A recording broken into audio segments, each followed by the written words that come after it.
Bye 6 लिख सकता हूँ।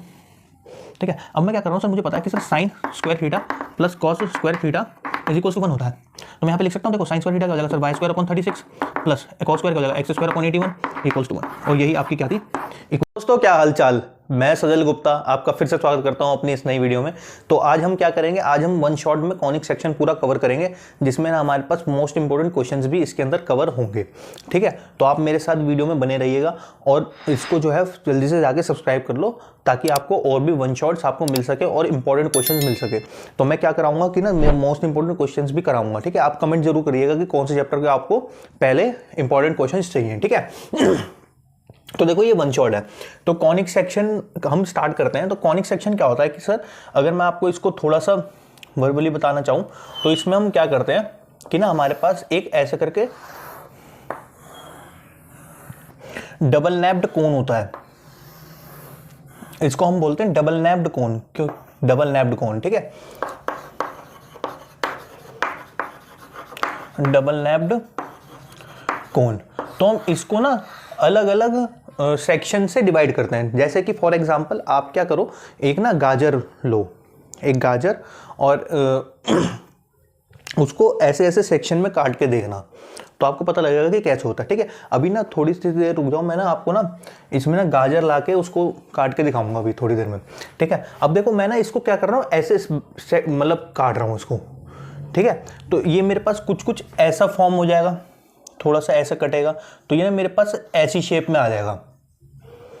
अगर मैं इसको ऊपर ऐसे, आप सपोज करो कि आप थोड़ा इसको ऐसे देखना, तो ये मेरे पास क्या है, एक तरीके का गाजर है। तो मैंने इसको ऐसे काट दिया, मतलब ऐसे करके ऐसे काट रहा हूँ, तो ऊपर ऐसे करके यहाँ पे ये बचेगा।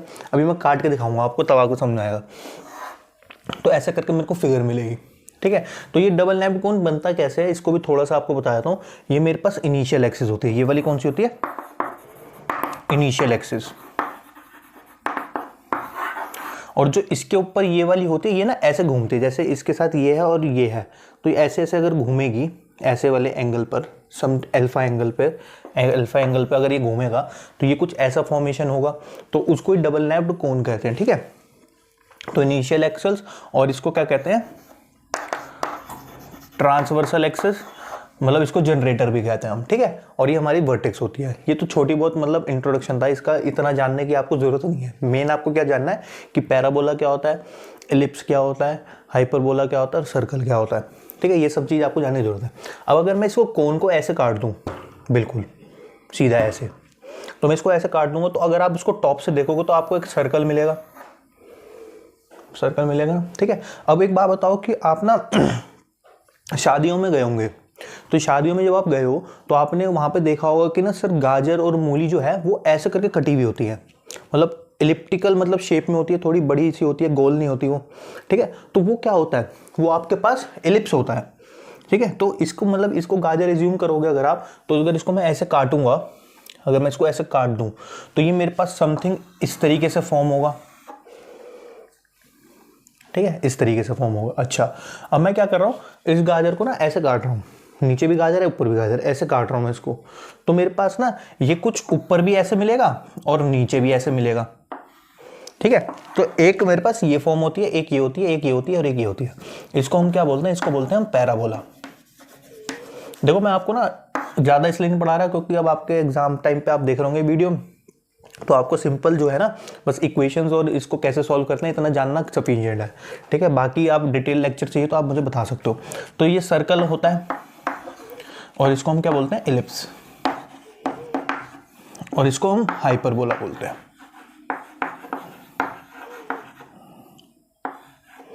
हाइपरबोला बोलते हैं। ठीक है, इतनी सारी बातें आपको समझ में आई होंगी। ठीक है, और अब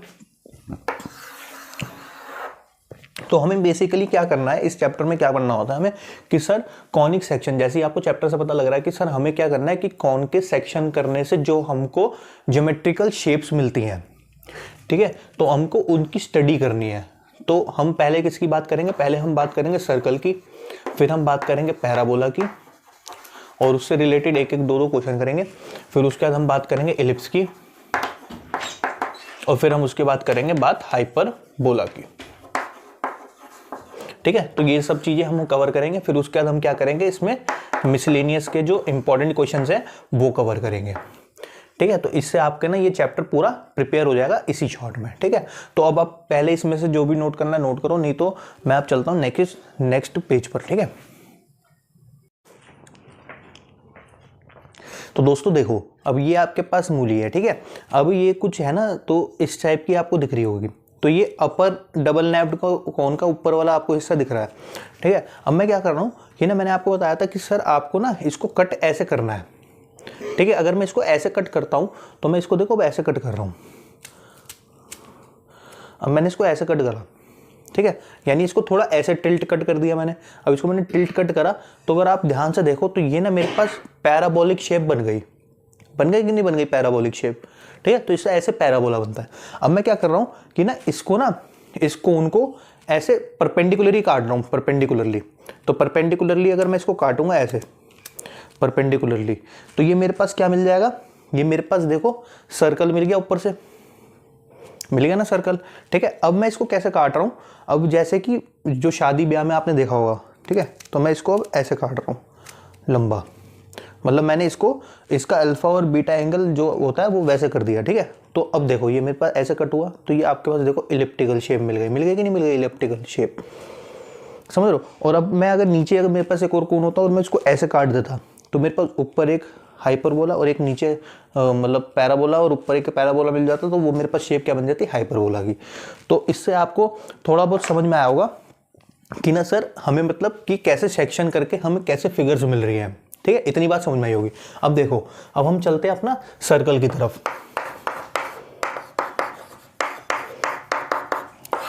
तो सर्कल क्या होता है, सर्कल की सिंपल सी डेफिनेशन होती है, वो समझते हैं। ये एक फिक्स्ड पॉइंट है मेरे पास और हम इसको क्या कहते हैं, आर, रेडियस। ठीक है, तो इसमें होता है कि sir a collection of all points which has equal distance from a fixed point। ठीक है, वो फिक्स्ड पॉइंट क्या होता है मेरे पास, सेंटर। ठीक है, इज कॉल्ड सर्कल। ठीक है, और जो इक्वल डिस्टेंस होता है ये मेरे पास क्या होता है, रेडियस। इतनी बातें आपको समझ में आई होंगी। ठीक है, तो कहना क्या चाह रहे हैं कि सर एक कोई सेंटर है मेरे पास, सपोज करो वो h, k है, और ये जो पॉइंट है मेरे पास, ये एक ऐसी कलेक्शन होती है पॉइंट्स की जिसका मेरे पास हर पॉइंट से अगर मैं डिस्टेंस निकालूं सेंटर से, तो मेरे पास वो रेडियस ही आएगा। आपको इतनी तो पता है। ठीक है, ये सिंपल सी इसकी डेफिनेशन होती है सर्कल की। अब मैं इसकी इक्वेशन की बात करता हूँ। ठीक है, अब ये मेरा x, y है कोई पॉइंट, और ये मेरे पास h, k है। तो मैं अगर इनका डिस्टेंस निकालूं डिस्टेंस फॉर्मूला यूज करके, तो डिस्टेंस फॉर्मूला क्या होता है, डिस्टेंस फॉर्मूला होता है सर x2 माइनस x1 का whole square plus y2 minus y1 का whole square equals to r। मतलब ये इक्वल्स टू किसके होगा, मेरे पास इस रेडियस के होगा।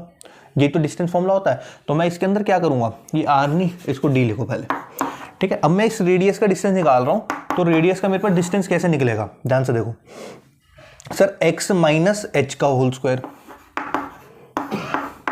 प्लस y माइनस k का होल स्क्वायर, ये आएगा आपके पास। अब मैं क्या कर रहा हूँ सर, SBS कर रहा हूँ, स्क्वायरिंग बोथ साइड।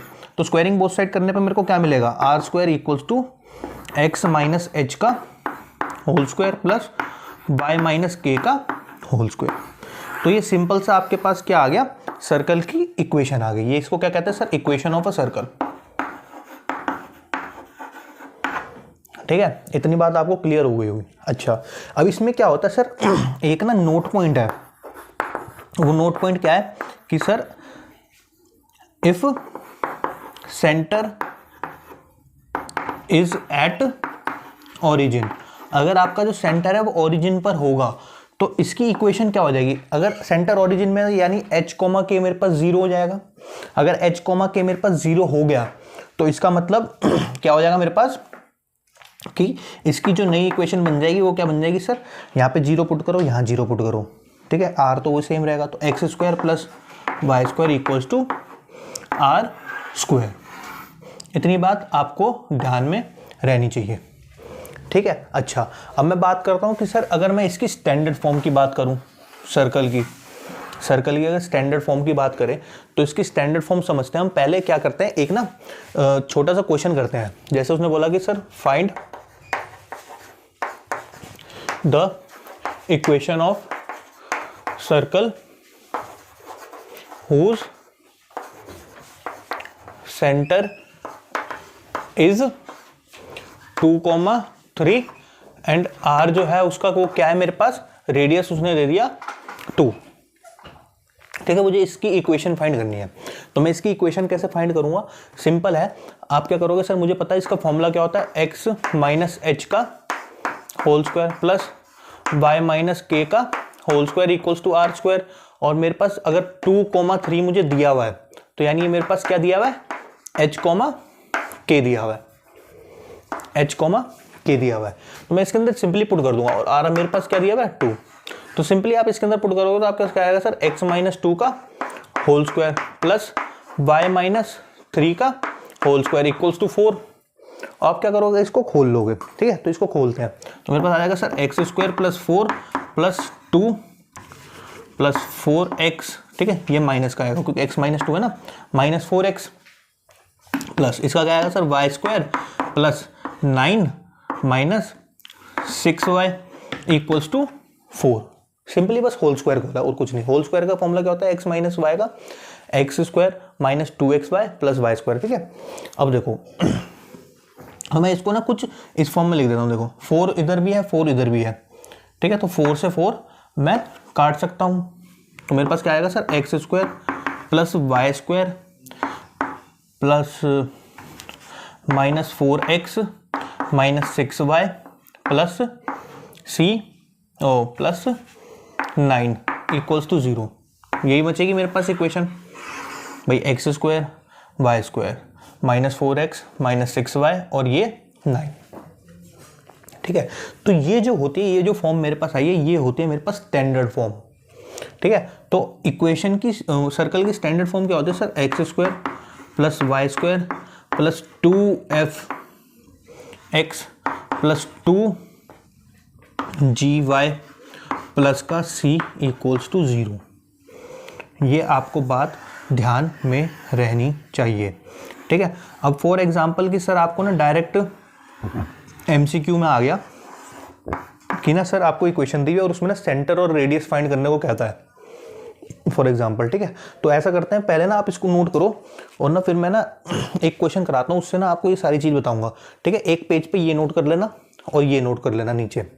ठीक है, फिर उसके लिए थोड़ा सा स्पेस छोड़ देना उसके पास, यहाँ पे थोड़ा स्पेस छोड़ देना, फिर उसके बाद हम आगे करेंगे इसको। ठीक है, जल्दी करो इसको।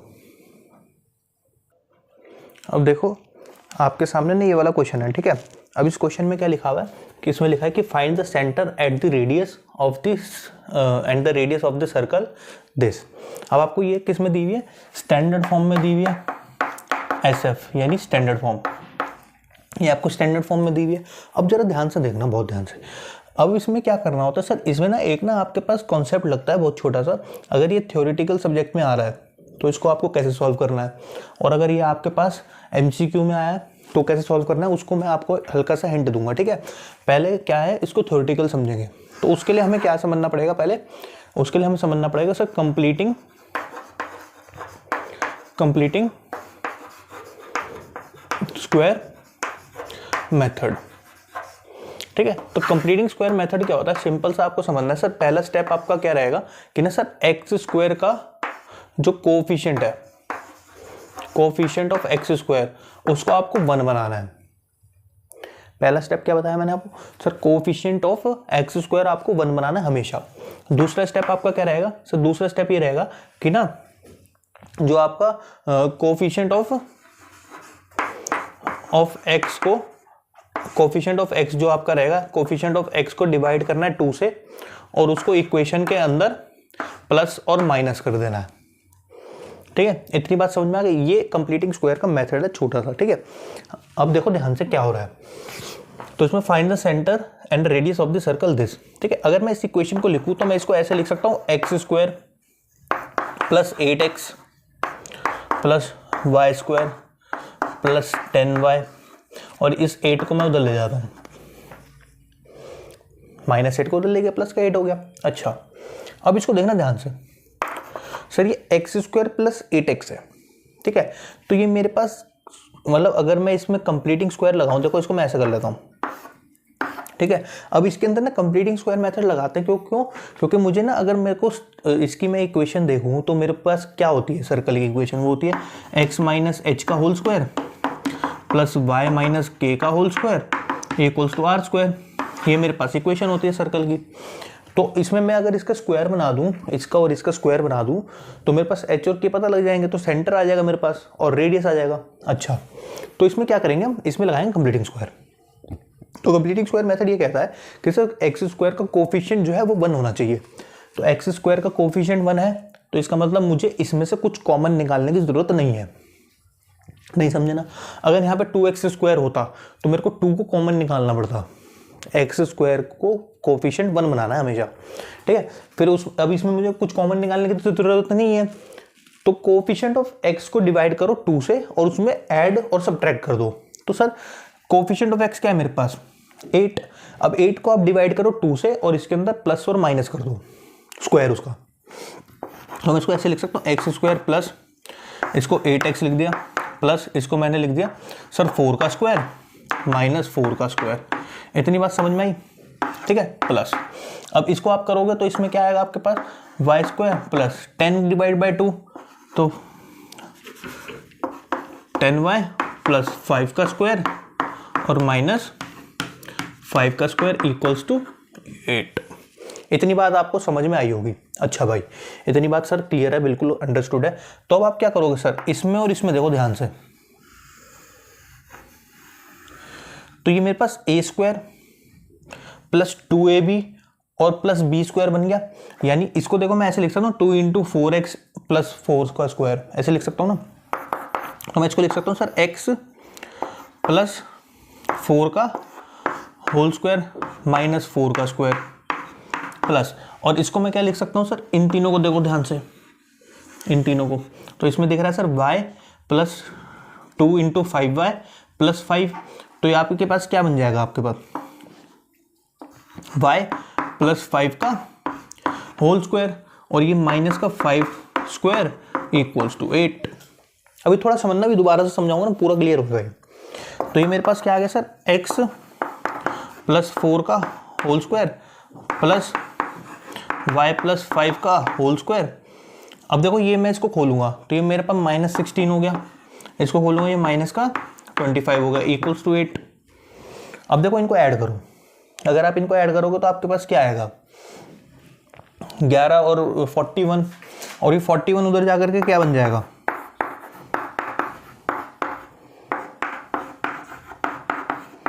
अब ये 41 इधर जाकर के 41 प्लस 8 यानी ये 49 बन जाएगा, समझे। तो मेरे पास फाइनल इक्वेशन ये आ गई। अच्छा देखो इसमें और इसको अगर आप कंपेयर करो तो मुझे नेगेटिव का साइन चाहिए। अगर मुझे नेगेटिव का साइन चाहिए तो मैं इसको ऐसे लिख सकता हूँ x माइनस माइनस 4 का square plus y minus minus 5 का स्क्वायर, समझ लो, इज इक्वल्स टू 7 का स्क्वायर। समझ में आ रही है ना इतनी बात, ठीक है। तो अब इसमें मेरे पास जो है सेंटर क्या आ जाएगा, सेंटर। तो इधर मैं अगर देखूं यहाँ पे थोड़ी ऐसा कर देते हैं, तो इसका मेरे पास सेंटर क्या आ जाएगा, सेंटर वो आ जाएगा सर। अब इसको और इसको कंपेयर करो तो h मेरे पास क्या हो गया माइनस का 4 और k मेरे पास क्या हो गया, k हो गया मेरे पास माइनस का 5 और रेडियस क्या हो गया, रेडियस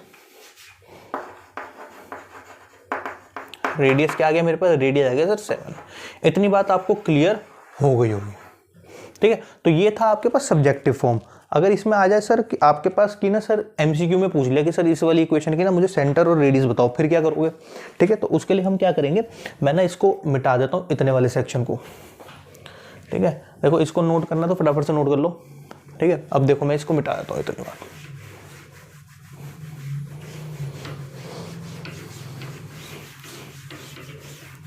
देखो ध्यान से, अगर आप ध्यान से देखो तो मैंने सर आपको ना स्टैंडर्ड फॉर्म बताई थी एक, ठीक है, ये 5 है। अब मैंने आपको स्टैंडर्ड फॉर्म बताई थी, इसकी क्या बताई थी, x² plus Y square plus 2f(x) plus 2gy plus का c इक्वल्स टू 0। ये आपको मैंने स्टैंडर्ड फॉर्म बताई थी सर्कल की, अभी थोड़ी देर पहले बताई थी, तो उसी के नीचे लिख लेना, ठीक है। तो सर आपके पास डायरेक्ट अगर आपको सेंटर निकालने को पूछ ले या फिर रेडियस निकालने के लिए पूछ ले तो आप कैसे निकालोगे, ठीक है। तो आप ऐसे निकालोगे सर, सेंटर आपका होता है जो इसमें f पता लग जाए आपको और इसमें g पता लग जाए, तो माइनस का f और माइनस का g ही आपका सेंटर होता है। रेडियस क्या होता है, रेडियस होता है सर अंडर रूट में f का स्क्वायर कर दो प्लस g का स्क्वायर कर दो और उसमें से माइनस c कर दो। बहुत बढ़िया भाई, बहुत बढ़िया, ठीक है। अब देखो ध्यान से sir, f minus f comma minus g, ठीक है, सेंटर। अब मैं अगर इस इक्वेशन को देखूँ, यहाँ पर उठा के लिख देता हूँ, यहाँ पे X square plus Y square plus 8x plus 10y minus का 8 इक्वल्स टू 0। अब इसको बहुत ध्यान से देखना, अगर मैं इसमें देखूँ तो इसमें अगर मैं माइनस एफ पुट कर दूँ, माइनस एफ, तो इसमें अगर मैं f निकालूँ तो f मेरे पास क्या आएगा इस इक्वेशन के अकॉर्डिंग, 4 आ गया मेरे पास f। भाई कंपेयर करोगे तो 2 इसमें से कॉमन निकालोगे तो 4 आ गया। अच्छा, और g आपके पास क्या आ जाएगा, 5 आ जाएगा, कि नहीं आ जाएगा।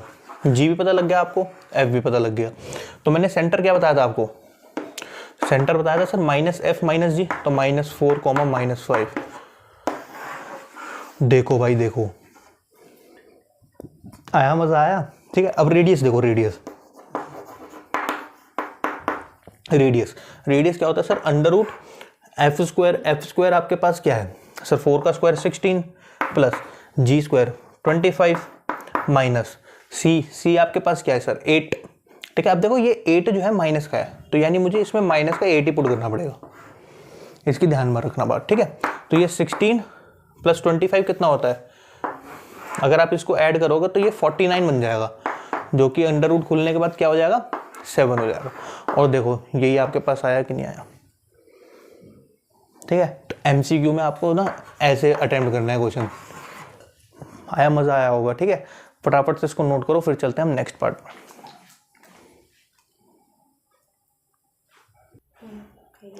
तो अब देखो इसमें लिखा है कि find the centre and radius of the circle this, ठीक है। मुझे इसके अब आपको सेंटर और रेडियस बताना है, ठीक है। ये एक्सरसाइज 10.1 का क्वेश्चन नंबर 9 है, तो इसको ध्यान से देखो।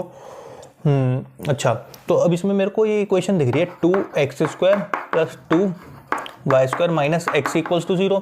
अब इसमें से मैं क्या करता हूँ सर, 2 ना कॉमन निकाल लेता हूँ, तो x square plus Y square minus x/2 हो जाएगा, ये इक्वल्स टू 0।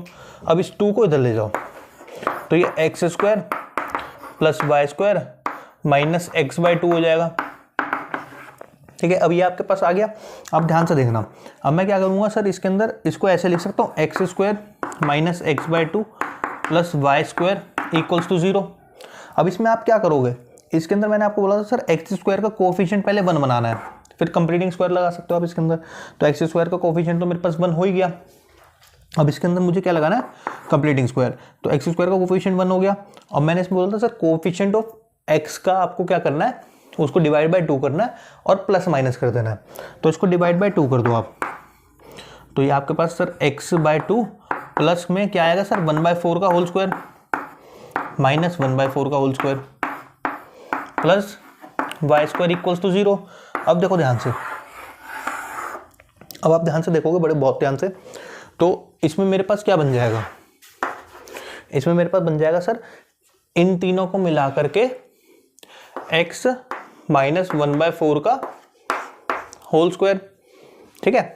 और इस माइनस 1/4 का होल स्क्वायर माइनस वाले को इसको मैं इधर ले जाता हूँ, तो ये मेरे पास क्या बन जाएगा 1/4 का होल स्क्वायर प्लस का, और इसमें मैं इसको ऐसे लिख सकता हूँ, देखो वाई स्क्वायर को y माइनस 0 का होल स्क्वायर, तो मेरे को कोई दिक्कत तो नहीं है। अच्छा, अब देखो मैं इसको कंपेयर कर रहा हूँ इससे, x माइनस h का whole square plus y minus k का whole square equals to r square से, तो मेरे पास सर r तो 1/4 आ गया, ठीक है। और मेरे पास h कॉमा k क्या आ गया, वो आ गया सर 1/4 कॉमा 0, तो ये मेरे पास सेंटर आ गया। बस हो गया सॉल्व क्वेश्चन, ठीक है। अब मेरी एक सवाल ये है कि सर इसमें आप 1/4 का होल स्क्वायर प्लस का ही क्यों लेते हो, माइनस का क्यों नहीं लेते, ठीक है। वीडियो पॉज करो और सोच के बताना मुझे, ठीक है, आई होप आपने सोचा होगा। अब देखो ध्यान से, 1/4 अगर मैं आपको बताऊं सर x माइनस वाई का होल स्क्वायर और x प्लस वाई का होल स्क्वायर, इन दोनों को खोलते हैं तो ये मेरे पास होता है sir x square plus 2xy plus Y square, और ये होता है sir x square minus 2xy plus Y square. ठीक है, तो इसमें अगर आप ध्यान से देखो तो सर वाई स्क्वायर जो मेरे पास है वो तो ऑलवेज पॉजिटिव है ना, वाई स्क्वायर जो है मेरे पास वो ऑलवेज पॉजिटिव है ना। तो अगर ये पॉजिटिव है मेरे पास तो मेरे को हर बार पॉजिटिव ही लेना है, नेगेटिव नहीं लूंगा मैं। अगर नेगेटिव लूंगा तो होल स्क्वायर ही नहीं बनेगा। ठीक है, अगर ये बात समझ में आई हो ना तो कमेंट करके जरूर बताना कि सर हाँ बिल्कुल समझ में आ गई, क्रिस्टल क्लियर समझ में आ गई कि हम उसमें प्लस का ही क्यों लेते हैं। ठीक है, अब चलते हैं नेक्स्ट क्वेश्चन की तरफ।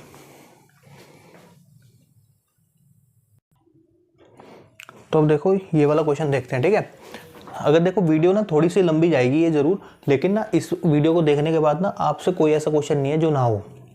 ठीक है, थोड़ी सी प्रैक्टिस करोगे, थोड़ा सा देखो इसको, ढंग से देखना, पूरी वीडियो देखना और फिर बताना कि कैसी लगी। अगर देखो ध्यान से, अब इसमें आ रहा है कि sir find the equation of the circle with radius 5 whose center lies on x axis and passes through the point 2,3। अब बहुत ध्यान से देखना कि सर कोई ना एक सर्कल है, ठीक है, और मुझे क्या करना है उसकी इक्वेशन फाइंड करनी है जिसका ना सेंटर लाई कर रहा है एक्स एक्सिस पे, एक्स एक्सिस पे लाई कर रहा है सेंटर। तो अगर वो एक्स एक्सिस पे लाई कर रहा है तो उसका सेंटर क्या होगा मेरे पास, h,0 होगा कि नहीं होगा। और उसने बोला सर इसका जो रेडियस है, ठीक है, रेडियस वो 5 दे दिया और जो वो सर्कल है वो पास कर रहा है किसी पॉइंट से 2,3। इतनी बात समझ में आई क्या आपको। ठीक है, तो अब बहुत ध्यान से देखना। ठीक है, अगर आप ध्यान से देखो तो अगर मेरे पास इक्वेशन ऑफ सर्कल क्या होता है सर, x माइनस एच का whole square plus Y minus K का whole square equals to R square. और इसमें देखो मुझे x और y पता है, x और y मेरे पास क्या है, 2 है x 2 हो गया और y मेरे पास क्या हो गया 3 हो गया। तो माइनस h मुझे निकालना है और k की वैल्यू क्या है इधर, k मेरे पास क्या हो गया 0 हो गया। तो 3 माइनस 0 का whole square equals to R square. अब देखो सर इसका अगर आप स्क्वायर खोलोगे तो आपके पास क्या आएगा सर 2 का स्क्वायर प्लस h का square minus 4h plus 9 equals to, अच्छा ये आर स्क्वायर की जगह यहाँ पे क्या लिख दूंगा मैं 5 का स्क्वायर। ठीक है, तो ये मेरे पास क्या हो जाएगा 25। ठीक है, अब देखो ध्यान से, तो सर ये मेरे पास h स्क्वायर बचा और माइनस का 4h बचा और इधर ये 9 प्लस 4 कितना होता है आपके पास, 9 प्लस 4 13 उधर जाकर के क्या बन जाएगा, या फिर 25 को भी इधर ले आओ तो प्लस का 13 माइनस 25 इक्वल्स टू 0। तो आपके पास क्या आ गया sir h square minus 4h plus का माइनस का आएगा, अच्छा 13 में से आप ये हटाओगे तो आपके पास 12 बचेगा 0। अब क्या करोगे सर इसके अंदर h की वैल्यू निकालने के लिए मिडिल टर्म स्प्लिटिंग लगाएंगे इसके अंदर। ठीक है, तो इसमें मिडिल टर्म स्प्लिटिंग करते हैं फटाफट से। तो h square minus 4h minus 12 equals to 0। तो मैं इसको ऐसे लिख सकता हूँ h स्क्वायर माइनस, ठीक है, अब मुझे 4h बनाना है, ठीक है ना, 4h बनाना है 12 से, तो वो कैसे बनेगा 6 और 2 से, तो माइनस का 6h plus 2h minus 12 equals to 0। तो इसमें से h कॉमन निकालो तो h माइनस 6 प्लस 2 कॉमन निकालो h माइनस 6, एक h प्लस 2 आ गया आपके पास और एक h माइनस 6 आ गया। तो या तो h की वैल्यू माइनस 2 होगी या तो h की वैल्यू आपके पास 6 होगी। ये आपके पास दो वैल्यूज आ गई। ठीक है, अब देखो मिडिल टर्म स्प्लिटिंग अगर आपको समझ में नहीं आया ना तो इसमें कुछ नहीं करते, पहले वाले को इससे दूसरे से लास्ट वाले से मल्टीप्लाई करते हैं और फिर उसका उसके फैक्टर्स करके देखते हैं। ठीक है, तो ये थोड़ा सा आपको पता होना चाहिए मिडिल टर्म स्प्लिटिंग के बारे में। अब आपके पास ये आ गया और ये आ गया। अब मुझे क्या करना है, इसको सॉल्व करना है। ठीक है, अब इसकी वैल्यू मैं इसके अंदर डालता हूँ, इसके अंदर। ठीक है, अब इसके अंदर डालूंगा तो मेरे पास ना इक्वेशन मिलेगी, ध्यान से देखना। अच्छा मैं इसको ऐसे लिख सकता हूँ x माइनस एच का whole square plus y minus 0 का होल स्क्वायर इक्वल्स टू 5 का स्क्वायर। ठीक है, ये छोटी सी मैंने ना इसके अंदर एडिटिंग करी है। अब देखो ध्यान से, तो इसमें मैं क्या लिख दूंगा सर, x माइनस माइनस 2 क्या हो जाएगा, +2 का whole square plus Y square equals to 25। तो मेरे पास आ जाएगा sir x square plus 4 plus 4x plus Y square equals to 25। इसको आप उधर ले जाओगे तो x square plus Y square equals to plus का 4x प्लस इसको उधर ले जाओगे, अच्छा 25 को इधर ले आओ, माइनस का 21 इक्वल्स टू 0। 25 इधर आया, प्लस का 4 था तो ये माइनस का 21 हो गया। तो ये एक इक्वेशन ये आई। अब दूसरी इक्वेशन मेरे पास क्या आएगी सर, x, अब देखो -6 का whole square plus Y square equals to 25। भाई इसके अकॉर्डिंग ये होगा ना, h की वैल्यू रखनी तो -6 रख दिया, तो x square plus 36, x square plus 36 प्लस नहीं आएगा, माइनस का 12x plus Y square equals to 25। 25 को इधर ले आओ, X square plus Y square minus का 12x। ठीक है, और आपके पास क्या आ जाएगा, 25 इधर आने के बाद माइनस होगा। ठीक है, और ये माइनस होगा तो आपके पास प्लस का 11 बचेगा। ठीक है, तो ये आपके पास दूसरी इक्वेशन आ गई। तो ये दोनों इक्वेशन आपकी आ गई इस क्वेश्चन में। ठीक है, बहुत बढ़िया क्वेश्चन था, आप एक बार इसको देखो। अब हम चलेंगे पैराबोला पे।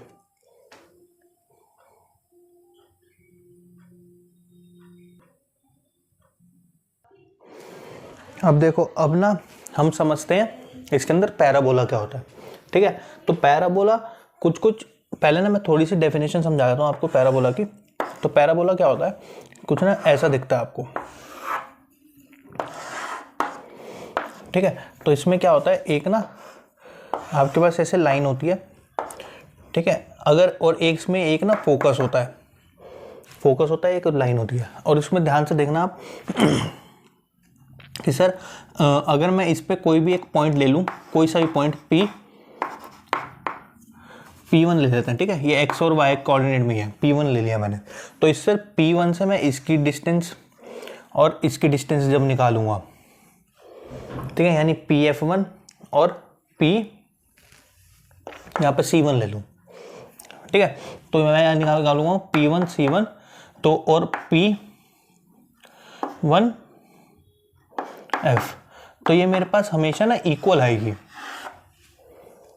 ऐसे कितने भी पॉइंट्स ले लो, तो ये होता है sir a collection of all points which has equal distance from a fixed line and a fixed point is called as parabola. ठीक है, तो आप इसको समझ सकते हो। और जो ये फिक्स्ड लाइन होती है इसको बोलते हैं हम डायरेक्ट्रिक्स। इसको क्या बोलते हैं हम, डायरेक्ट्रिक्स बोलते हैं। और ये जो एफ होता है इसको हम बोलते हैं फोकस। ठीक है, ये एक्स एक्सिस हो गई, ये वाई एक्सिस हो गई, और इसमें जो ये वाला पॉइंट होता है इसको हम क्या बोलते हैं, इसको बोलते हैं हम वर्टेक्स। क्या बोलते हैं, वर्टेक्स। ठीक है, ये आपकी क्या होती है सर, सिमेट्रिक एक्सिस होती है, और ये आपके पास वाई एक्सिस। अब इसको बहुत ध्यान से समझते हैं। ठीक है, तो अगर मैं बताऊं तो सर इसमें ना जो हमारे पास फॉर्म होंगे वो पैराबोला कौन कौन से होंगे आपके जो सिलेबस में है। एक तो सर यही वाला पैराबोला है, एक आपके पास ऐसे बनता है पैराबोला, एक आपके पास अपवर्ड पैराबोला होता है, और एक आपके पास डाउनवर्ड पैराबोला होता है। तो हमें ना इनके बारे में पढ़ना है, तो थोड़ा सा पढ़ते हैं इनके बारे में। चारों फिगर में बना देता हूँ आपको फटाफट से।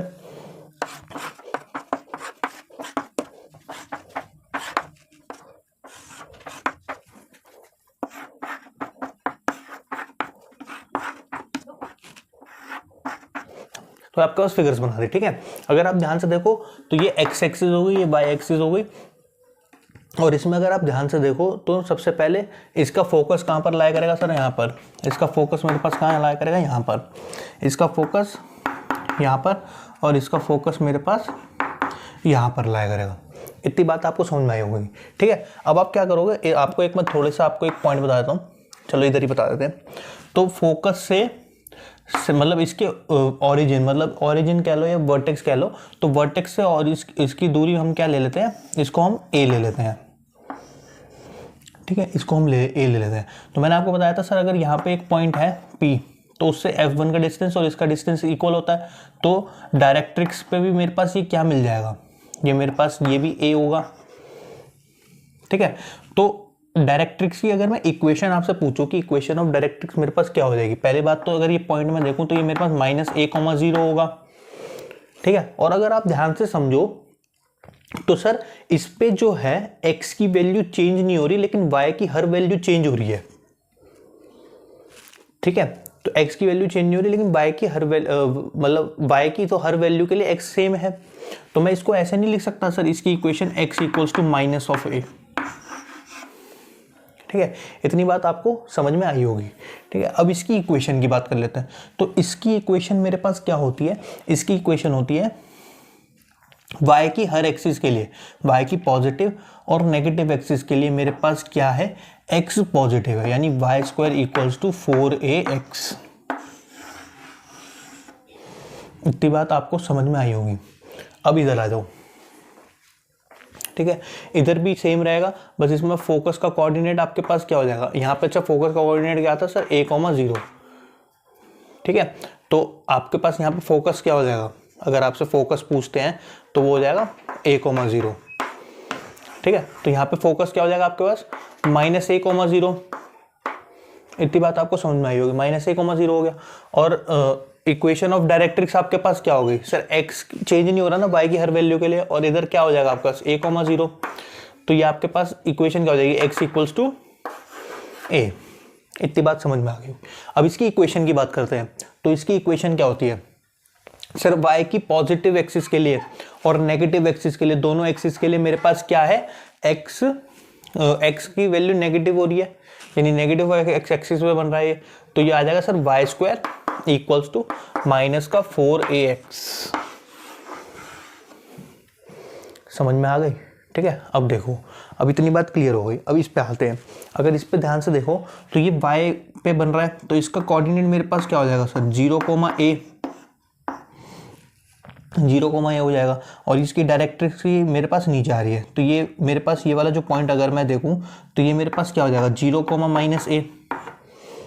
अब देखो y की एक पॉइंट के लिए y तो चेंज नहीं हो रहा ना, इसके अकॉर्डिंग y चेंज नहीं हो रहा, लेकिन x चेंज हो रहा है हर पॉइंट पे। अगर आप यहाँ पे निकालोगे तो यहाँ पे x की वैल्यू अलग रहेगी, लेकिन y तो -a ही रहेगा ना।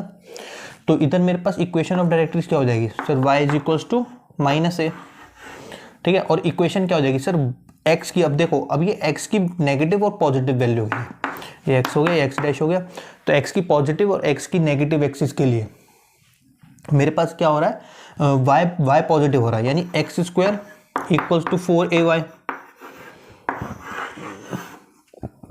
समझ लो ना, ठीक है। और इसमें फोकस क्या हो जाएगा आपके पास, 0,a।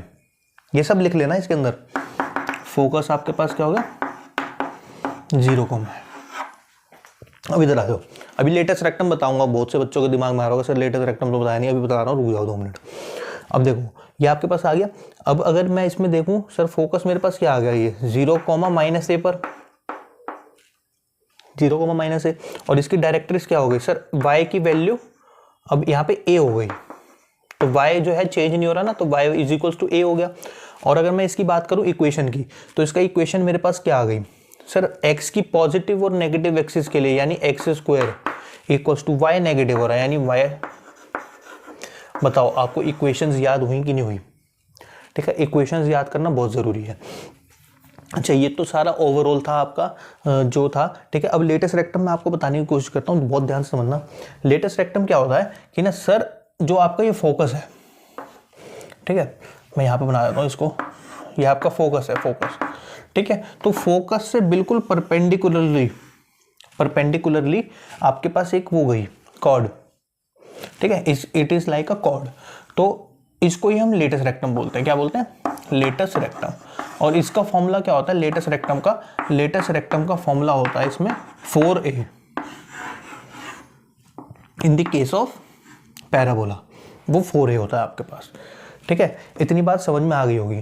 तो ये था ओवरऑल सारी चीज़ें पैराबोला के ऊपर, आपको इक्वेशंस वगैरह सारी चीज़ें याद होनी चाहिए, ठीक है। अब आप इसको फटाफट से नोट करो, एक आधा क्वेश्चन देखते हैं इसके ऊपर, फिर चलेंगे हम एलिप्स पे।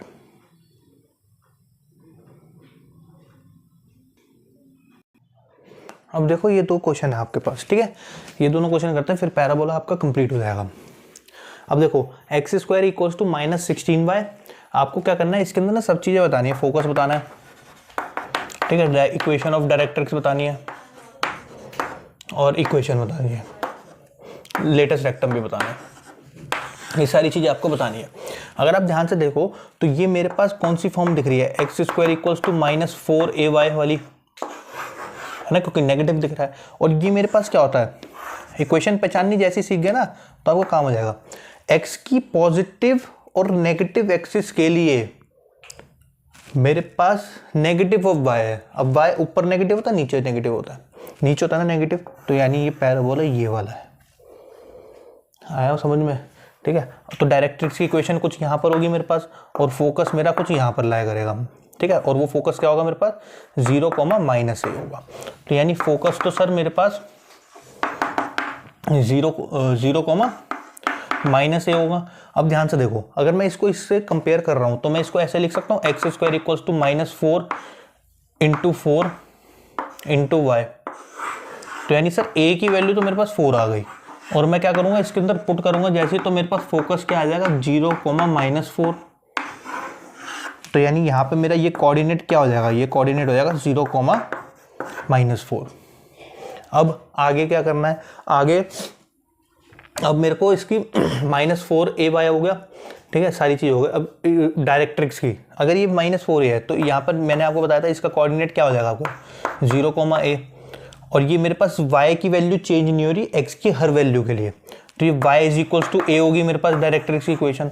तो इक्वेशन ऑफ डायरेक्ट्रिक्स मेरे पास क्या आएगी, इक्वेशन ऑफ डायरेक्ट्रिक्स वो मेरे पास आ जाएगी sir y is to a और y इज 4 हो गई आपके पास इक्वेशन ऑफ डायरेक्ट्रिक्स। अब बचा सर लेटेस्ट रेक्टम। तो लेटेस्ट रेक्टम हमारे पास क्या आएगा, लेटेस्ट रेक्टम आएगा 4a, वो क्या होता है 4 × 4 16, तो वो लेटेस्ट रेक्टम होता है, ठीक है। आप इससे भी समझ सकते हो लेटेस्ट रेक्टम यही होता है, ठीक है। अब देखो find the equation of the parabola, जो कि गिवन कंडीशंस के हिसाब से होना चाहिए। उन्होंने कहा सर वर्टेक्स 0, 0 होना चाहिए, passing through this and axis आपके पास एक्स एक्सिस अलोंग होनी चाहिए। अब बहुत ध्यान से देखना सर, उसने मुझे बता दिया कि ना सर आपका जो पैराबोला है वो ना एक्स एक्सिस के अलोंग है, अलोंग एक्स एक्सिस, तो एक्स एक्सिस पे बन रहा होगा। अच्छा, लेकिन एक्स एक्सिस पे सर ये ऐसे भी बन सकता है और ऐसे भी बन सकता है। अगर ये बोलता अलोंग वाई एक्सिस तो ये वाई एक्सिस पे ऐसे बन सकता था और एक ऐसे बन सकता था। समझ लो क्या कहना चाह रहा हूँ मैं। अच्छा, तो अब मेरे को समझना है कि सर ये 2,3 जो है, उसने बोला है ना कि sir passing through 2,3 and axis is along x axis. तो 2,3 जो है, देखो वर्टेक्स ने 0, 0 बोल दिया, यानी वर्टेक्स तो यहाँ पर है। अब इससे तो मुझे कुछ मिलेगा थोड़ी, तो उसने बोला था सर 2,3 जो है, जो 2,3 है वो पास कर रहा है, मतलब 2,3 से पास कर रहा है। अब 2,3 तो सर यहीं पर ही आएगा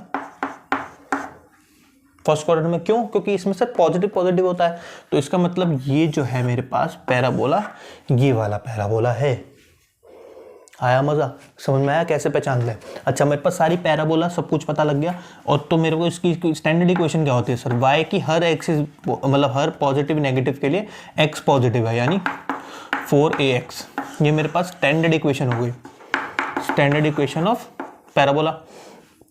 ठीक है, अब समझते हैं आगे। सर ये मेरे पास 0 हो गया, ये डायरेक्ट्रिक्स हो जाएगी। ठीक है, अब उसने सर इक्वेशन फाइंड करने के लिए कहा है ना मेरे को। ठीक है, अब मेरे को क्या पता लग गया, इसमें ये पता लग गया y² = 4ax, और ये पता लग गया। अब इसमें फोकस पता लग जाए तो मेरा काम हो जाएगा। अब मुझे बताओ कि सर ये अगर इस पे मतलब इस पे लाया कर रहा है ये वाला पॉइंट, तो इसको सेटिस्फाई भी करेगा। तो मैं क्या कहूँगा इससे sir 2,3 will satisfy the equation of parabola. तो पैराबोला की इक्वेशन को ये सेटिस्फाई करेगा। तो अब आप इसके अंदर पुट कर दोगे तो क्या आएगा आपके पास, 3 का square equals to 4 into a into x क्या मेरे पे 2। तो ये मेरे पास आ गया sir 9 is equals to 4a into 2। ठीक है, अब ये 8 हो जाएगा, तो ये a क्या आ जाएगा मेरे पास 9/8। देखो ध्यान से, ये आएगा ना मेरे पास, ठीक है। अब इस a की वैल्यू इस इक्वेशन में पुट कर दो, तो आपके पास इक्वेशन क्या आ जाएगी, y square equals to 4 into 9/8 into x. तो 4 से ये कट गया 2 पर, और 2 इसके साथ आ जाएगा, तो 2y² इक्वल्स टू 9x। ये आपके पास इक्वेशन ऑफ पैराबोला आ गई, ठीक है। अब आप इसको फटाफट से नोट करो। अब चलते हैं हम एलिप्स पर।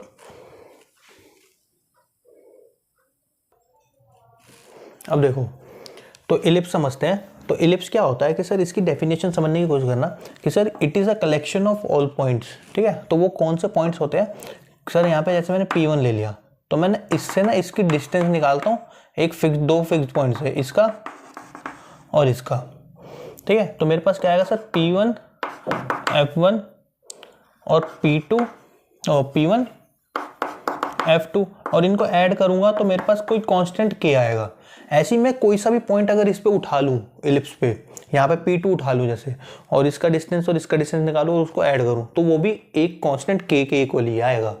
तो ये एलिप्स की डेफिनेशन होती है, ठीक है। अब देख रहे हो ध्यान से, सर इसमें ये 0 होता है, और ये वाले जो कोऑर्डिनेट्स होते हैं ये वाले, इनको हम क्या बोलते हैं, वर्टेक्स बोलते हैं। इसको और इसको वर्टेक्स बोलते हैं, ठीक है। ये फोकस होता है, ये फोकस होता है, और इसको क्या बोलते हैं हम, ऐसे, ठीक है। अब इसमें जो ये वाली एक्सिस होती है, ये वाली एक्सिस जो बड़ी वाली एक्सिस होती है, इसकी एक साइड बड़ा होता है, एक साइड छोटा होता है। तो बड़ी वाली एक्सिस में हम बोलते हैं इसको मेजर एक्सिस। क्या बोलते हैं इसको, मेजर एक्सिस। और जो ये छोटी वाली एक्सिस होती है, इसको हम बोलते हैं माइनर एक्सिस। इतनी बात आपको क्लियर हो गई होगी, ठीक है। मेजर एक्सिस और माइनर एक्सिस आपको समझ में आ गया होगा। अच्छा, अब समझो ध्यान से। सर ये मेरे पास F1 आ गया और ये मेरे पास F2 आ गया, ठीक है। अच्छा भाई, तो मैं क्या कर रहा हूँ सर, ऑरिजिन से वर्टेक्स की दूरी जो है उसको मैं ले लेता हूँ A, वर्टेक्स की दूरी, और ऑरिजिन से फोकस की दूरी को C ले लेता हूँ, ठीक है। और जो ये वाला डिस्टेंस है, ये वाला डिस्टेंस, इतना वाला ये डिस्टेंस, इसको B ले लेता हूँ। तो ये वाला जो मेरे पास कोऑर्डिनेट है, ये मेरे पास क्या हो जाएगा, 0, B, और ये वाला क्या हो जाएगा मेरे पास 0, -B, और ये वाला कोऑर्डिनेट मेरे पास क्या हो जाएगा सर, A, 0, और ये वाला हो जाएगा मेरे पास -A, 0। फोकस के क्या हो जाएंगे, फोकस के हो जाएंगे सर C, 0, और ये हो जाएगा मेरे पास -C, 0, ठीक है। अब दो फोकस है इसमें, तो फोकस की ना हम प्लूरल वर्ड इस्तेमाल करते हैं और उसको बोलते हैं फोकी, ठीक है। इसको फोकी बोल दो, फोकई बोल दो, फोसी बोल दो, जो आपको समझ में आ रहा है वो बोल दो, ठीक है। हमें इससे कुछ लेना देना नहीं है, ठीक है। अब इसके वर्टेक्स की बात करूं अगर मैं, वर्टेक्स की, तो इसकी वर्टेसेस मेरे पास क्या होंगी, मैं इसको इधर लिख देता हूँ, ठीक है।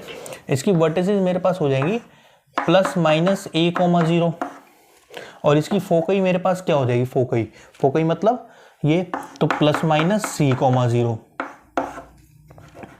ठीक है। अब बात आती है sir length of major axis. Length of major axis का मतलब क्या, जैसे इस पूरी मेजर एक्सिस क्या है मेरे पास, ये वाली, और इसकी पूरी मेरे को क्या बतानी है, लेंथ।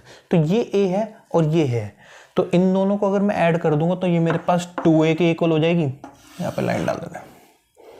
इसी तरीके से लेंथ ऑफ माइनर एक्सिस क्या हो जाएगी, मेरे पास B है और ये भी B है, तो ये 2B हो जाएगी। लेंथ ऑफ लेटेस्ट रेक्टम, तो लेंथ ऑफ लेटेस्ट रेक्टम क्या होती है, लेटेस्ट रेक्टम क्या होता है, ये लेंथ ऑफ लेटेस्ट रेक्टम है। तो ये लेटेस्ट रेक्टम ये होता है आपके पास। तो इसमें लेटेस्ट रेक्टम क्या होता है हमारे पास, वो होता है 2B² A। इसेंट्रिसिटी क्या होता है, इसेंट्रिसिटी होता है सर वर्टेक्स और फोकस और वर्टेक्स के बीच का रेशो, तो यानी E = C/A ये होता है। और relationship between A, B and C मेरे पास क्या निकलता है, वो निकलता है A² = B² + C²। ये इनके बीच में रिलेशनशिप हो गया, ठीक है, तीनों के बीच में, यानी A के बीच में A ये है, B क्या है ये है, और C क्या है ये है, ठीक है। इतनी बात समझ में आ गई। अच्छा, इसको हम जो बोलते हैं, इसको बोलते हैं हॉरिजॉन्टल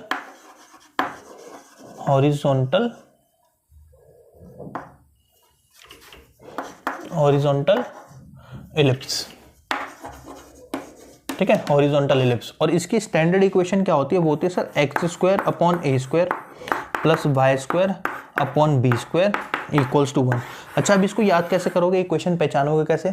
इक्वेशन ऐसे पहचानते हैं कि जैसे सर x का इंटरसेप्ट क्या है, इंटरसेप्ट फॉर्म करी थी ना स्ट्रेट लाइन में, तो x का इंटरसेप्ट क्या है आपके पास, a, x एक्सिस पे क्या आ रहा है a, तो उसका a स्क्वायर आ गया नीचे।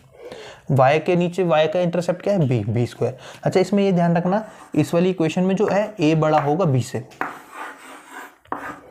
ठीक है। अब मैं बात करता हूँ इसेंट्रिसिटी की, तो इलिप्स में हमेशा इसेंट्रिसिटी जो होती है वो आपकी छोटी होती है 1 से।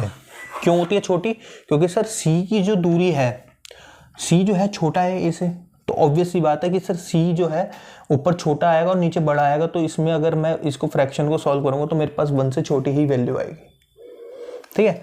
इतनी बात समझ में आई होगी। अब मैं आता हूँ देखो वर्टिकल इलिप्स पे। अब ये मेरे पास कौन सा है, वर्टिकल इलिप्स। तो वर्टिकल इलिप्स क्या होता है, वर्टिकल इलिप्स में भी सारी चीज़ें वही सेम है, बस इसमें क्या है सर, इस वाले डिस्टेंस को हम a ले लेते हैं, ठीक है, और इस वाले डिस्टेंस को हम c ले लेते हैं, और इस वाले डिस्टेंस को b ले लेते हैं, ठीक है। सारी चीज़ें सेम रहेंगी, बहुत ध्यान से देखना। a पता लग गया, c पता लग गया, b पता लग गया, ठीक है। अब अगर मैं यहाँ पे ध्यान से बात करूँ तो ये वाला और ये वाला, इन दोनों की अगर मैं निकालूं तो ये फोकस मेरे पास क्या आएगा, फोकस मतलब सॉरी वर्टेक्स की जो एंड पॉइंट्स आएंगे वो आएंगे 0, a, और ये आ जाएगा 0, -a, और ये मेरे पास 0 है, ठीक है। तो अब देखो ध्यान से, अच्छा भाई, तो इसमें मेरे पास वर्टेसेस क्या हो जाएंगी, अब वर्टेसेस मेरे पास हो जाएंगी 0, ±a, क्योंकि y एक्सिस पर हो गया ये, और फोकई मेरे पास क्या हो जाएगी, फोकई हो जाएगी 0, ±c, ठीक है। लेंथ ऑफ मेजर एक्सिस क्या होगी, लेंथ ऑफ मेजर एक्सिस वही रहेगी 2a, length of minor axis क्या रहेगी, अब इसमें माइनर एक्सिस ये हो गई, मेजर एक्सिस वो हो गई, चेंज हो गई। मेजर एक्सिस क्या है, बड़ी वाली एक्सिस को मेजर एक्सिस मानेंगे हम, ठीक है। तो लेंथ ऑफ माइनर एक्सिस क्या होगी sir, 2b, length of latus rectum वही सेम रहेगा जो यहाँ पर था, 2b square upon a, eccentricity same रहेगी, E is equals to c by a, ठीक है। रिलेशनशिप भी आपके पास सेम रहेगा, a square is equals to b square plus c square. इतनी बातें आपको क्लियर हो गई होंगी। अब मैं बात करूं सर इसकी इक्वेशन की, तो इसकी इक्वेशन क्या होगी sir, x square plus Y square equals to 1, ये तो सेम रहेगा जैसा कि इसमें था, लेकिन अब इसमें एक्स एक्सिस पर क्या आ रहा है, b, और इधर क्या आ रहा है, a स्क्वायर। और इसमें भी हमेशा यही ध्यान रखना कि सर a जो है वो बड़ा रहेगा b से, दोनों केसेस में, ठीक है। फॉर एग्जांपल कि मैं अगर दो इक्वेशंस लिखूं यहाँ पर, ठीक है, ये एग्जांपल के लिए लिख रहा हूँ मैं, जैसे आपका आ रहा है sir x square upon 9 plus Y square upon 16 equals to 1, तो आप इसको देख के पहचान लोगे कि सर ये तो मेरे पास b है और ये मेरे पास a है, क्योंकि 16 बड़ा होता है 9 से, तो यानी ये मेरे पास कौन सी बनेगी, वर्टिकल एलिप्स बनेगी। और अगर मैं इसमें लिखूं तो इसमें यहाँ पे लिख देता हूँ, तो इसकी मेरे पास क्या आएगी sir, x square upon 16 plus Y square upon 9 equals to 1, तो ये मेरे पास किसका बन जाएगा, एलिप्स का, मतलब हॉरिजॉन्टल एलिप्स, ठीक है। इतनी तमाम जानकारी आप फटाफट से नोट करो, स्क्रीनशॉट लो, ठीक है। अब हम चलते हैं आगे। अब देखो दोस्तों, ये समझते हैं दोनों क्वेश्चन, ठीक है, फिर एलिप्स आपका खत्म। तो इसमें लिखा है कि find the coordinates of the foci, the vertices, the length of major axis, the minor axis, the eccentricity of the ellipse this, ठीक है। अब अगर मैं इसको देखूं ध्यान से, तो मैं इसका सर 36 को अगर नीचे ले आऊँ तो ये मेरे पास क्या हो जाएगा, 9x square upon 36 plus 4y square upon 36 equals to 1, ठीक है। और इसमें मेरे पास क्या आ जाएगा सर, इसको मैं इससे काटूंगा तो ये एक्स स्क्वायर अपॉन 4 आ गया, और ये मेरे पास क्या आ गया, y square upon 9 equals to 1, यानी मेरे पास एक्स स्क्वायर अपॉन 2 का square plus Y square upon 3 का स्क्वायर इक्वल्स टू 1 हो गया, समझ रहे हो, ठीक है। तो यानी सर ये मेरे पास कौन सा एलिप्स हो गया, अब आप कहोगे सर ये ना वर्टिकल हो गया आपके पास, सर कुछ ऐसा बनेगा ये, ठीक है। वर्टिकल कैसे पहचाना, क्योंकि x का इंटरसेप्ट छोटा है, x का इंटरसेप्ट छोटा है, y का इंटरसेप्ट बड़ा है, तो y का इंटरसेप्ट बड़ा है, समझ रहे हो, ठीक है। अब देखो ये 0 आ गया, तो इसकी इक्वेशन क्या होती है सर, आपका x square upon b square plus Y square upon a square equals to 1। तो सर वर्टिसेस मेरे पास क्या होते हैं, अगर मैं बात करूँ वर्टिसेस की, तो वर्टिसेस मेरे पास होते हैं इसके यहाँ पर और यहाँ पर, यहाँ पर और यहाँ पर वर्टिसेस होते हैं, और ये होता है सर 0, -a और ये होता है 0, a। तो वर्टिसेस मेरे पास क्या हो जाएंगे, वर्टिसेस होते हैं 0, +-a। ये क्या है 3, तो 0, +-3। अब बात करते हैं फोकई की, तो फोकई होता है सर 0, +-c। अब ये +-c कैसे निकालें, अब हमारे पास a भी है b भी है, तो मुझे इनका रिलेशनशिप पता था ना, ठीक है। तो a² = b² + c² इसके अंदर पुट करो, तो a² मेरे पास क्या था सर 9 = b² क्या था 4 + c, इसको तो जाओगे तो c की वैल्यू आ गई आपके पास, c² की वैल्यू आ गई 5, तो c की वैल्यू आपके पास आ गई √5 प्लस का। तो यानी फोकई मेरे पास क्या हो गया, फोकई हो गया मेरे पास 0, ±√5। अच्छा, ये +-c कैसे होता है, यहाँ पर होता है ना फोकस, ठीक है, इसको नहीं भूलना आप, ठीक है। आपके पास ये सारी चीज़ें क्लियर हो गई, ठीक है, सी भी पता लग गया आपको, सारी चीज़ें, पहला हो गया, दूसरा हो गया, ठीक है। तो कोऑर्डिनेट्स ऑफ फोकई हमने बता दिया, वर्टिसेस बता दिया, लेंथ ऑफ मेजर एक्सिस। तो लेंथ ऑफ मेजर एक्सिस क्या थी आपके पास, लेंथ ऑफ मेजर एक्सिस, तो लेंथ ऑफ मेजर एक्सिस आपके पास क्या था 2a, तो 2a आपके पास क्या होगा 2 × 3, 2 × 3 क्या होता है 6, ठीक है। और आपके पास length of minor axis, length of minor axis क्या होती है 2b, तो ये आपके पास हो जाएगा 2 × 2 4। ये भी पता लग गया आपको, ये भी पता लग गया, ठीक है। तो लेंथ ऑफ मेजर एक्सिस बता दी हमने, लेंथ ऑफ माइनर एक्सिस बता दी।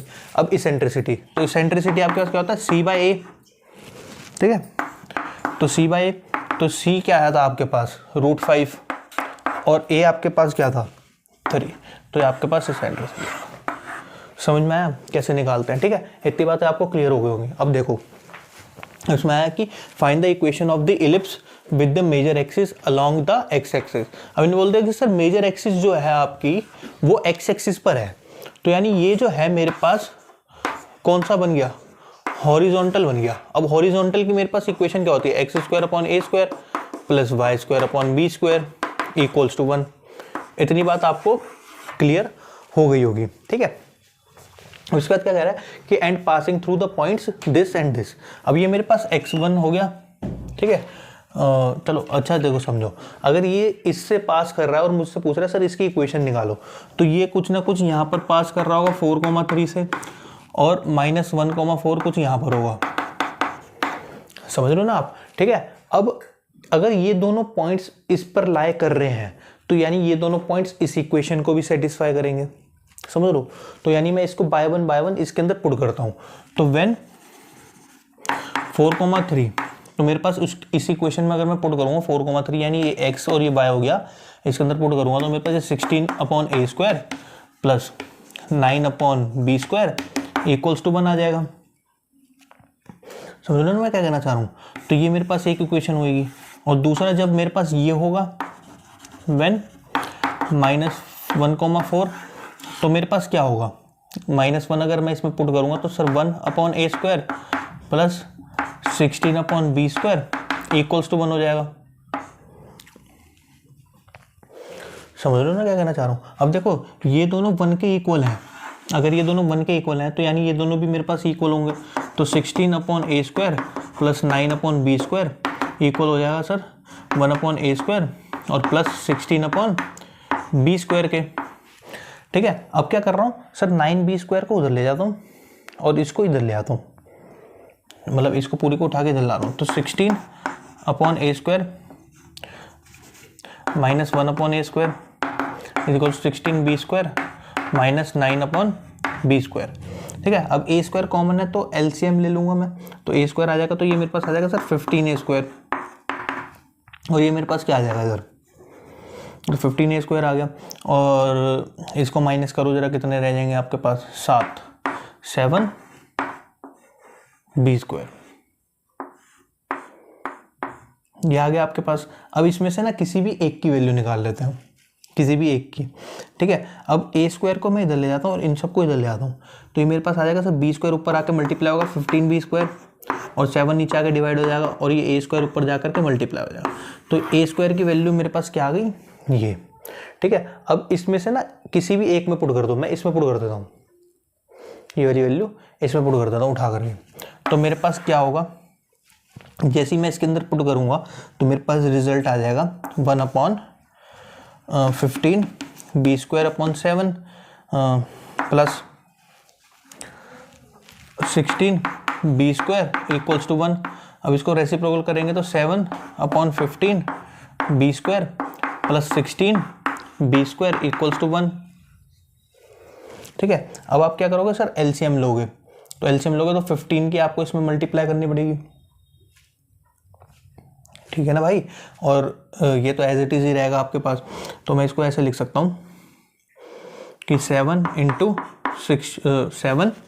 Plus 16 into 15 upon 15 b² equals to 1।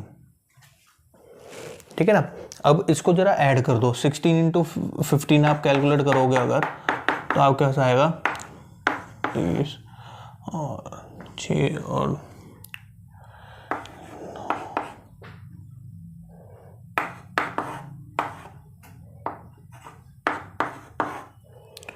तो ये आपके पास 270 आ जाएगा। ठीक है ना, एक और बार चेक कर लो, 0 और 30, हाँ ठीक है, 0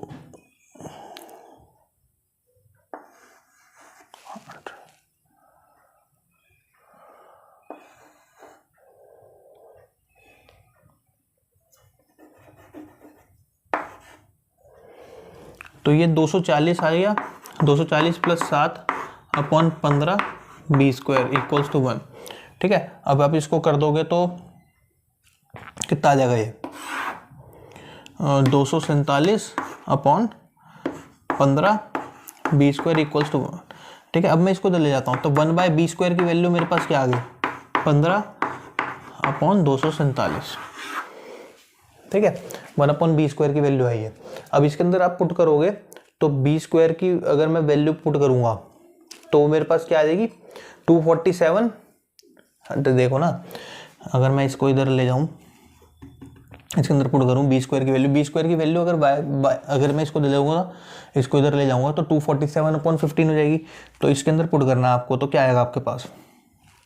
ठीक है, ऐसा करता हूँ कि मैं ना इधर वाला मिटा देता हूँ, आप ना जल्दी इसका स्क्रीनशॉट ले लो फटाफट से, क्योंकि ना थोड़ा सा लंबा सा हो गया क्वेश्चन। इधर वाला मैं मिटा रहा हूँ। ठीक है,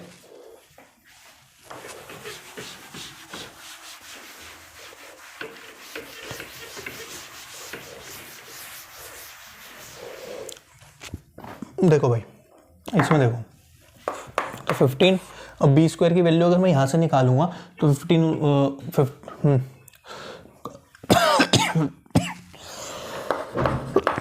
247/15 आ जाएगी b² की वैल्यू। ठीक है ना, और upon 7 is equals to a²। 15 से 15 गया तो a² की वैल्यू मेरे पास क्या आ गई, 247/7। तो 1/a² की वैल्यू मेरे पास क्या आ जाएगी, 7/247। रेसिप्रोकल कर दिया इनको। ठीक है, अब क्या करोगे आप, सर मेरे पास 1/a² की वैल्यू आ गई और 1/b² की वैल्यू आ गई, इसके अंदर पुट कर दो तो मेरे पास क्या आ जाएगा सर, x²/a², यानी मैं इसको ऐसे लिख सकता हूँ ना, 1/a² plus y² into 1/b² equals to 1। ठीक है, तो मैं इसके अंदर पुट कर रहा हूँ x² into 7/247 plus y² into 1/b² 15/247 equals to 1। तो ये मेरे पास 7x² plus 15y² upon 247 equals to 1। अब इसको उधर ले जाओ तो 7x² plus 15y² equals to 247। ये आपका आंसर हो गया। ठीक है, आई होप आपको समझ में आया होगा ये क्वेश्चन। ठीक है, अब चलते हैं हम नेक्स्ट हाइपरबोला पे। तो अब देखो हाइपरबोला समझते हैं। ठीक है, हाइपरबोला की शेप ये होती है मेरे पास, और अगर मैं इसमें ध्यान से देखूं तो मैं आपको समझाने की कोशिश करता हूँ कि ना इसमें सर ये कलेक्शन ऑफ ऑल पॉइंट्स होती है, जिसमें अगर मैं कोई भी पॉइंट ले लूँ, जैसे मैंने यहाँ पे P ले लिया, तो इससे यहाँ पर इसका फोकस होता है F1 और यहाँ पर इसका फोकस F2 होता है। तो इससे मैं इसकी डिस्टेंस निकालूँ और इससे इसकी डिस्टेंस निकालूँ तो P1 F1 minus P1 F2 अगर आप करोगे तो इसमें कांस्टेंट K आता है और वो सब K इक्वल होता है। और एलिप्स में क्या था, एलिप्स में ऐड करने पर आता था। ठीक है, तो ये समथिंग यही है। मैं इसको हटा देता हूँ ताकि ना मैं ना आगे आपको फर्दर समझा पाऊँ इसी पे। ठीक है, अब देखो ध्यान से।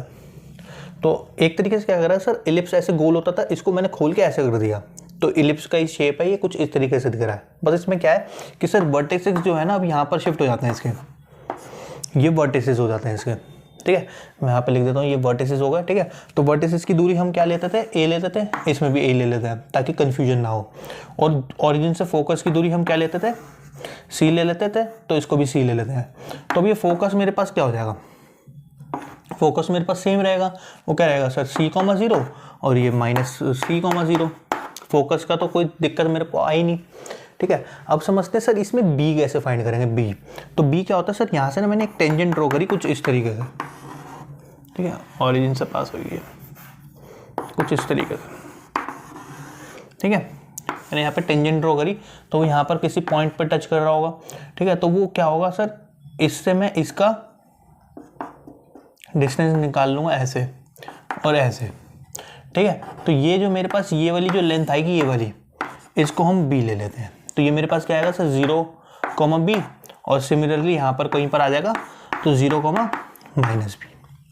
ठीक है, अब बहुत ध्यान से समझना आप, ये तो आपको समझ में आ गया कि सर B कैसे निकालते हैं और ये A कैसे निकालते हैं। अब इसमें क्या चीज़ हम फाइंड करते हैं सर, इसमें ना मेजर एक्सिस और माइनर एक्सिस क्या होती है।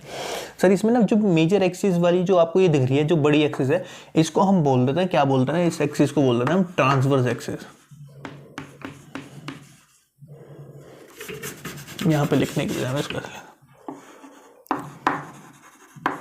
ट्रांसवर्स एक्सिस, इसको बोल देते हैं हम ट्रांसवर्स एक्सिस।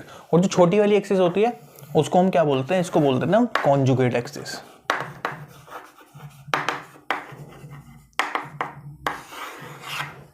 ठीक है, इतनी सारी बातें आपको हाइपरबोला में समझ में आई होंगी। ठीक है, अब इसकी बात कर लेते हैं सर, पहला कि इसकी वर्टिसेस क्या होती है। ठीक है, वर्टिसेस, अगर मैं इसकी वर्टिसेस की बात करूं तो वर्टिसेस मेरे पास क्या होंगी, वही होंगी +-A,0। ठीक है, कोई भी चेंज नहीं हुआ उसमें और इसमें कुछ भी चेंज नहीं हुआ अभी तक, तो +-C,0 फोकई। ठीक है, तीसरी sir length of transverse axis, तो मैं इसको लिख देता हूँ LTA। तो लेंथ ऑफ ट्रांसवर्स एक्सिस क्या हो जाएगी सर, 2A। और इसमें अगर मैं आपसे बात करूं लेंथ ऑफ कॉन्जुगेट एक्सिस, तो LCA आपके पास क्या आ जाएगा, कॉन्जुगेट एक्सिस का 2B। ठीक है, पांचवा सर इसमें लेटेस्ट रेक्टम क्या होती है, लेटेस्ट रेक्टम वही रहेगी सेम, 2B² जो उसमें था आपके पास एलिप्स के केस में। ठीक है, छठा पॉइंट इसेंट्रिसिटी भी सर सेम रहती है C/A। बस इसमें क्या होता है सर, इसेंट्रिसिटी अब देखो ध्यान से, C का रेशियो बड़ा हो गया A से, तो यानी इसेंट्रिसिटी अब 1 से बड़ी आएगी आपके पास। ठीक है, और last sir relationship between A, B and C जो आपके पास है वो क्या आएगा, ABC में रिलेशनशिप होता है सर, इसमें A² + B² = C², ये इसका रिलेशनशिप होता है। एलिप्स का क्या था रिलेशनशिप, एलिप्स का था A² = B² + C²। ठीक है, तो आपका इसका रिलेशनशिप पता लग गया। इसकी सेंट्रिसिटी भी सेम होती है, E = C/A। लेटेस्ट रेक्टम दोनों में सेम होता है, 2B² ठीक है, कॉन्जुगेट एक्सिस भी सेम रहेगी, क्या होती है कॉन्जुगेट एक्सिस 2B और ये 2A। अब इसमें फोकस बस चेंज हो जाएगी, क्या होगा 0, ±C और ये हो जाएगा 0, ±A।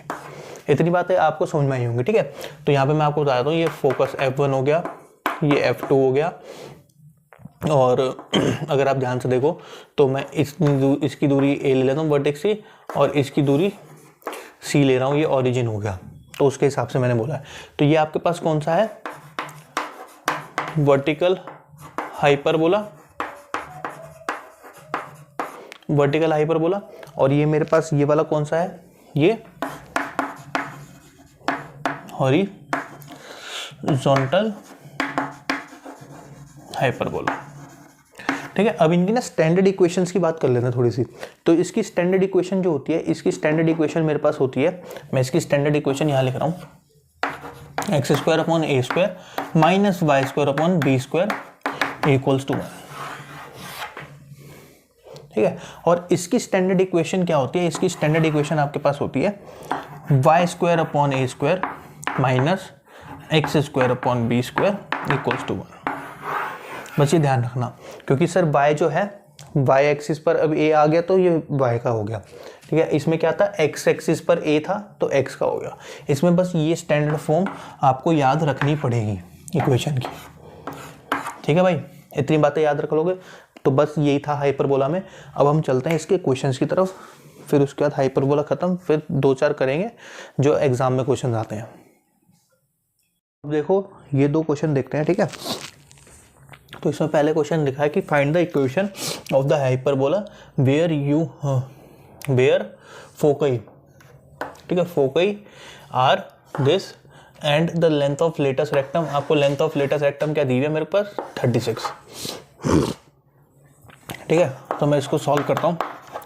तो क्या आएगा आपके पास, फोकई आपको ये दिया हुआ है, यानी मेरे को सी पता है सर 12 दिया हुआ है, और मुझे लेटेस्ट रेक्टम दिया है। लेटेस्ट रेक्टम क्या होता है, 2b square upon a is equals to 36। अगर मैं इसको ले जाऊँ तो 2b square equals to 36a, इसको मैं इससे काटूँ तो मेरे पास क्या आएगा 18, तो b स्क्वायर की वैल्यू आ गई मेरे पास 18a। b स्क्वायर पता लग गया, c पता लग गया। ठीक है, अब मुझे क्या कह रहा है कि सर हाइपरबोला की इक्वेशन बताओ। अब मुझे एक बात बताओ कि सर ये जो है मेरे पास y एक्सिस पे लाई कर रहा है, तो यानी ये मेरे पास वर्टिकल हाइपरबोला होगा, और अगर ये वर्टिकल हाइपरबोला है तो वर्टिकल हाइपरबोला की मेरे पास इक्वेशन क्या होती है, ये होते हैं ना,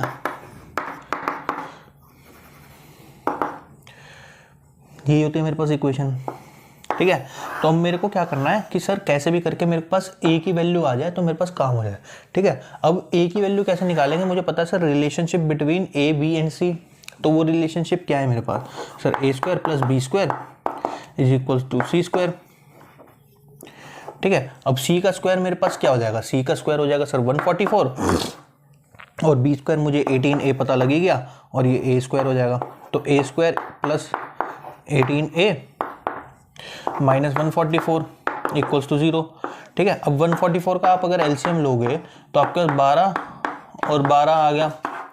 ठीक है, तो आप इसको लिख सकते हो 4 इंटू 3 इंटू 4 इंटू 3। अब आप इससे ना क्या बनाओगे, 18 बनाना है आपको।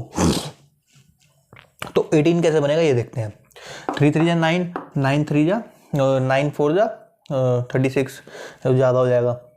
ठीक है, 4 3 जा 12, 4 4 जा 16, और 16 से भी नहीं हो पाएगा।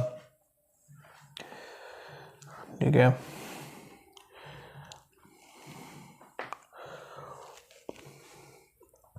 फोर 3 जा 12, तो इसमें आपके पास फैक्टर्स बनेंगे। ठीक है, और वो फैक्टर्स क्या बन सकते हैं,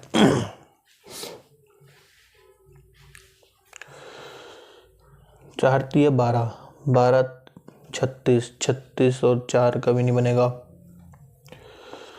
4 4 16। ठीक है, और 16 और उसका भी नहीं बनेगा।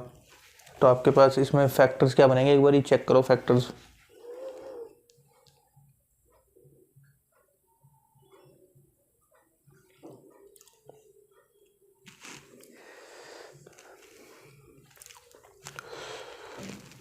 तो मैं इसको एक बार ही ऐसा करता हूँ कि ना इस 4 को मैं 2 इंटू 2 लिख के देखता हूँ, है ना। तो 4 3 या 12, और 12 इंटू 2 24, 24 और 6 अगर मैं माइनस करूँ, हाँ 18 आ जाएगा। तो ये प्लस का 24a हो गया, माइनस का कितना हो गया आपके पास, माइनस का 6a माइनस 144 इक्वल्स टू 0। ठीक है, तो ये आपके पास अगर आप इसमें से a निकालोगे तो a प्लस 24, माइनस 6 कॉमन निकालोगे तो a प्लस 24 इक्वल्स टू 0। यानी मेरे पास इधर क्या आ गया, इधर से मेरे पास क्या आ गया, a माइनस 6 और a प्लस 24 इक्वल्स टू 0। ठीक है, तो ए की वैल्यू एक आ गई सर 6 और एक आ गई -24। ठीक है, अब इसमें -24 तो सर ओमिट हो जाएगी, क्यों? क्योंकि sir distance can not be negative. तो ए स्क्वायर मेरे पास क्या आ गया 36, और अगर मैं ए की वैल्यू इसके अंदर पुट करूंगा तो बी मेरे पास क्या आ जाएगा? ठीक है, तो बी स्क्वायर मेरे पास क्या आ जाएगा 18 इंटू 6, 18 इंटू 6 आ जाएगा आपका बी स्क्वायर। ठीक है, तो बी स्क्वायर क्या हो जाएगा आपके पास? इसको मल्टीप्लाई कर दो तो 108। अब आपके पास ए स्क्वायर भी आ गया, बी स्क्वायर भी आ गया, और स्टैंडर्ड इक्वेशन क्या थी इसकी? ये तो क्या आ जाएगा आपको? Y square upon 36 minus x square upon 108 equals to 1। समझ में आया होगा आपको। ठीक है, तो देखो ये वाला क्वेश्चन समझते हैं। अब इसमें क्या है कि find the equation of the hyperbola satisfying the given conditions. अपने देखो ये वाला क्वेश्चन बहुत इंपॉर्टेंट है, आपकी ना एक्सरसाइज में है ये क्वेश्चन, और ना बच्चों से यही वाला क्वेश्चन नहीं होता है सॉल्व। क्यों? क्योंकि ना इसमें ना एक छोटा सा पॉइंट है, वो क्या है कि ना सर अगर मैं इसकी वर्टिसेस देखूँ तो मुझे पता लग जाएगा कि ना ये मेरे पास क्या है, ये वाला हाइपरबोला है जिसके फोकस मेरे पास इस पे लाई कर रहे हैं, वर्टिसेस एक्स एक्सिस पे लाई कर रही है। तो इसकी इक्वेशन क्या होती है मेरे पास? X square upon a square minus y square upon b square equals to 1। ठीक है, तो मुझे ये फाइंड करनी है। अब बात सवाल ये आता है कि सर वर्टिसेस मेरे पास ए होता तो ए मेरे पास 7 आ गया, और इसमें e is equals to c by a होता, और वो मेरे को 4/3 दिया हुआ। तो इधर ए 3 है और इधर ए 7 है, ऐसा क्यों? भाई ए जो है वो 3 तो है, लेकिन क्या है कि सर ये रेशो में, तो इसका मतलब कुछ ना कुछ कटा होगा इसमें, तो ये प्रॉपर वैल्यू नहीं ली जा सकती इसमें से, इसेंट्रिसिटी में से। ये बात जरा ध्यान रखना। तो मैं अब इसको सॉल्व करूंगा तो मेरे पास क्या आएगा? अगर मैं इसको c by a is equal to 4/3 लिख दूं और ए की अगर इधर वैल्यू डाल दूं तो ये 7 हो जाएगा 4/3, यानी सी की वैल्यू मेरे पास 28/3 आ गई। ठीक है, अब क्या करोगे आप? इसके अंदर मुझे पता है सर रिलेशनशिप क्या होता है, मेरे पास ए तो मुझे पता है, तो मैं यहाँ पे लिख सकता हूँ x square upon 49 minus y square is equals to 1। अब मुझे बी स्क्वायर पता लग जाए तो मेरा काम हो जाएगा। ठीक है, अब बी की वैल्यू कैसे निकालेंगे? इसमें रिलेशनशिप क्या होता है sir? A square plus b square equals to c square. तो ए क्या है आपका 49 प्लस बी स्क्वायर मुझे निकालना ही है। अब सी स्क्वायर यानी 28/3 का होल स्क्वायर, ये आपके पास आ गया।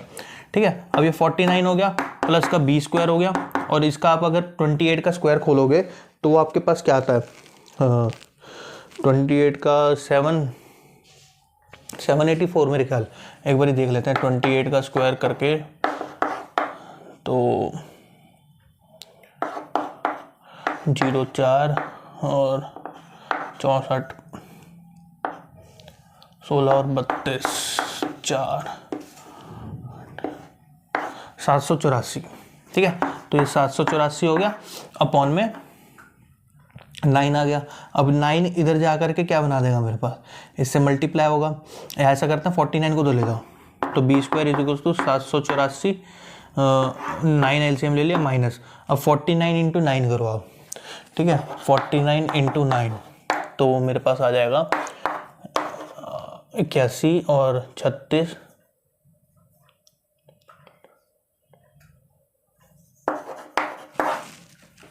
441 बी स्क्वायर। ठीक है, यहीं पर ही कर लेना छोटा सा 784 441, तो ये 3 आ गया, ये 4 आ गया, ये 3 आ गया, तो 343 ये आपके पास बी स्क्वायर की वैल्यू आ गई। ठीक है, अब आप ना इसके अंदर पुट कर दोगे। ठीक है, तो x square upon 49 minus b square की वैल्यू आई है, तो मैं इसको ऐसे लिख सकता हूँ 9 y square upon 343 equals to 1। ठीक है, अब आप क्या करोगे? इसका एलसीएम लेकर के आप उधर ले जाओगे और इसको स्टैंडर्ड फॉर्म में लिख दोगे। ठीक है, तो ये आपके पास हाइपरबोला हो गया। ठीक है, अब ना 4 क्वेश्चन करेंगे हम मिसलेनियस के एग्जाम्पल, और वो तो आपके ये चैप्टर फिर खत्म हो जाएगा।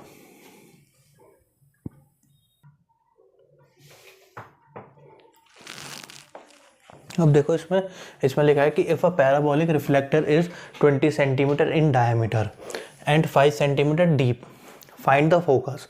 ठीक है, तो पैराबोलिक रिफ्लेक्टर ना कुछ इस तरीके से दिखता है, मैं आपको दिखाता हूँ। तो ना इसमें मेरे को इसने कुछ बताया हुआ नहीं है, तो ना मैं अपने स्टैंडर्ड इक्वेशन के हिसाब से इसको ले लेता हूँ।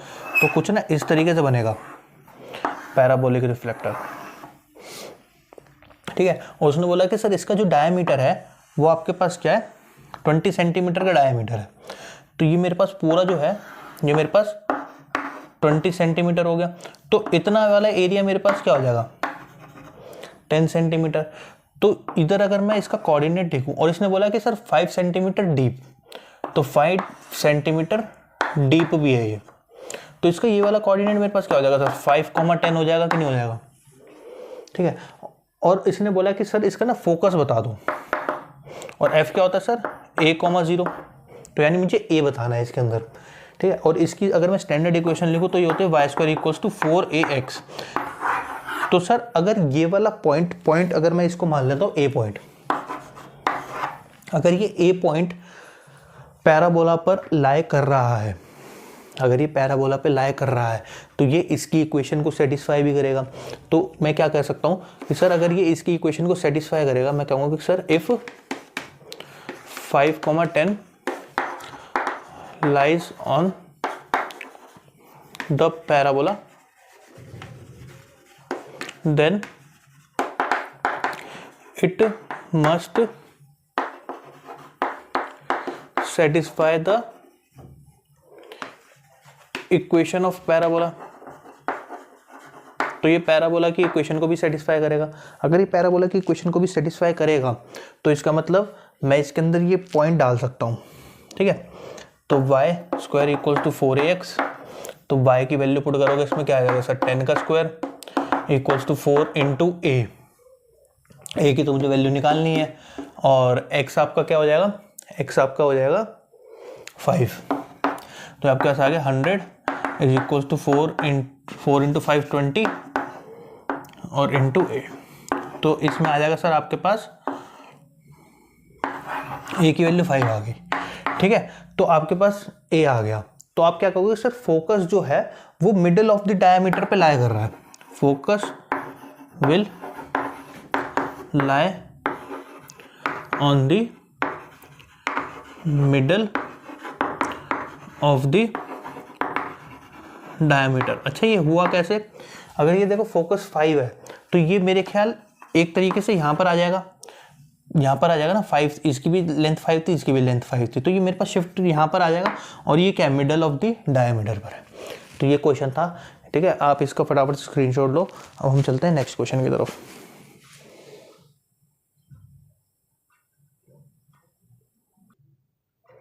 तो अब देखो आपकी ना बुक का ये क्वेश्चन है, एग्जाम्पल है, ठीक है।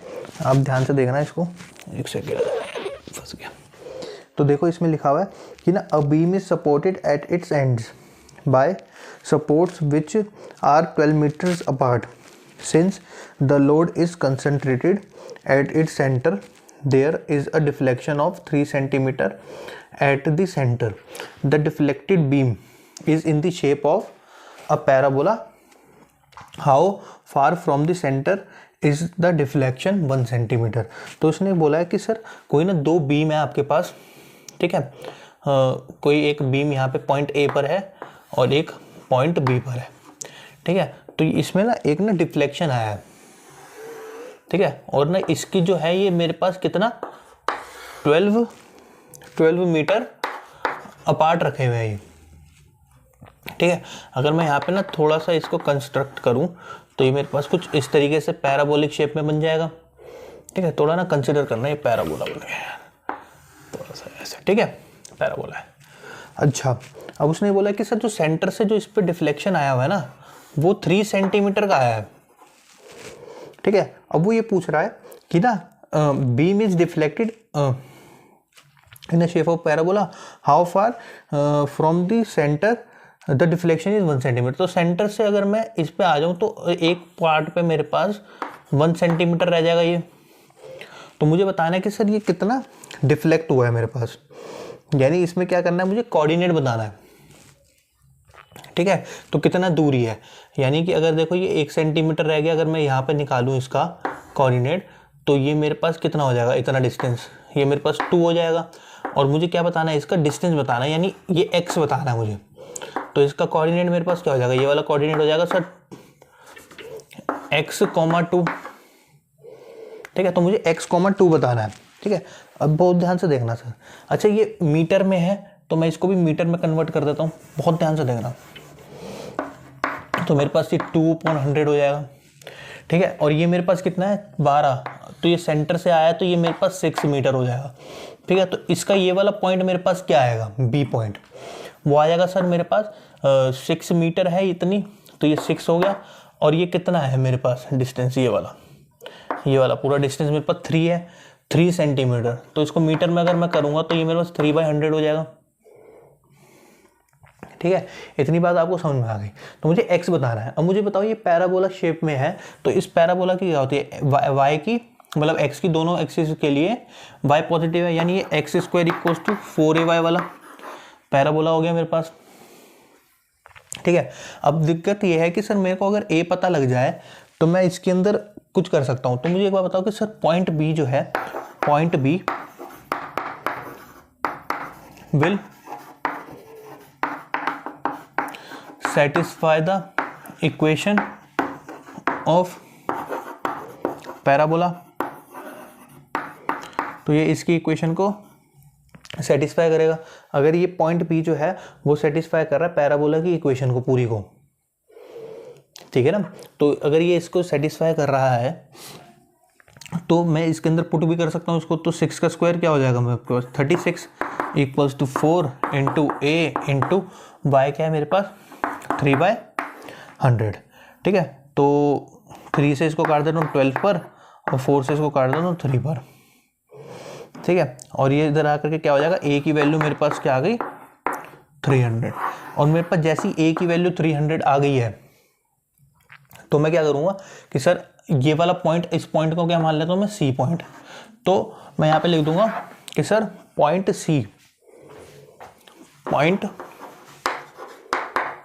C will also satisfy the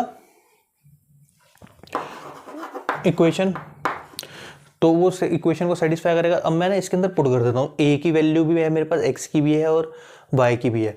तो मेरे पास आ जाएगा सर x² = 4 × a की वैल्यू 300 × ठीक है, और y मेरे पास क्या है 2/100। तो इससे ये कैंसिल हो गया। अब ये कितना आ जाएगा x² = 24, यानी x² आपके पास आ गया, x की वैल्यू आ गई √24। अब मैं इसको ऐसे लिख सकता हूँ x को सर 24 का क्या हो जाएगा 4 × 6। अब 4 को बाहर ले आओ तो 2√6 मीटर। तो ये आपके पास क्या आ गया, इसका आंसर आ गया। ठीक है, बढ़िया क्वेश्चन था, गुड क्वेश्चन, आने के चांसेस पूरे हैं। ठीक है, इसको फटाफट से आप नोट करो। अब चलते हैं नेक्स्ट क्वेश्चन पे।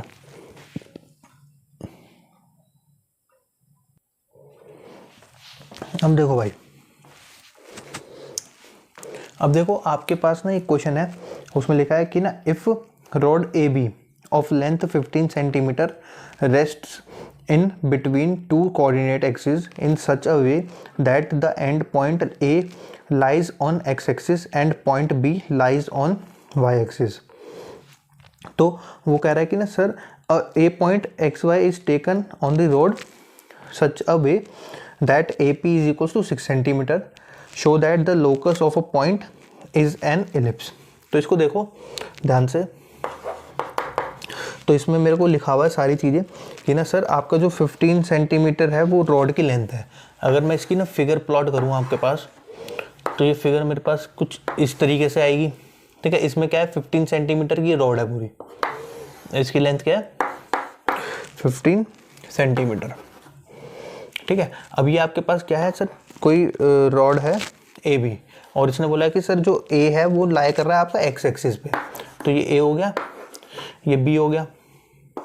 उसने बोला कि सर इस पे ना कोई पॉइंट है P और वो जो AP बन रहा है वो 6 सेंटीमीटर बन रहा है, यानी ये 6 सेंटीमीटर हो गया।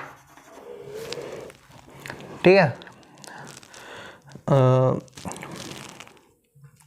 शो दैट P जो है वो आपका क्या करेगा, एलिप्स फॉर्म करेगा। अब मुझे अभी इसको शो करना है ठीक है, बहुत ध्यान से देखेंगे। देखो अगर सर मैं क्या करूँ, ये 6 सेंटीमीटर है तो ये मेरे पास क्या हो जाएगा, 9 सेंटीमीटर हो जाएगा।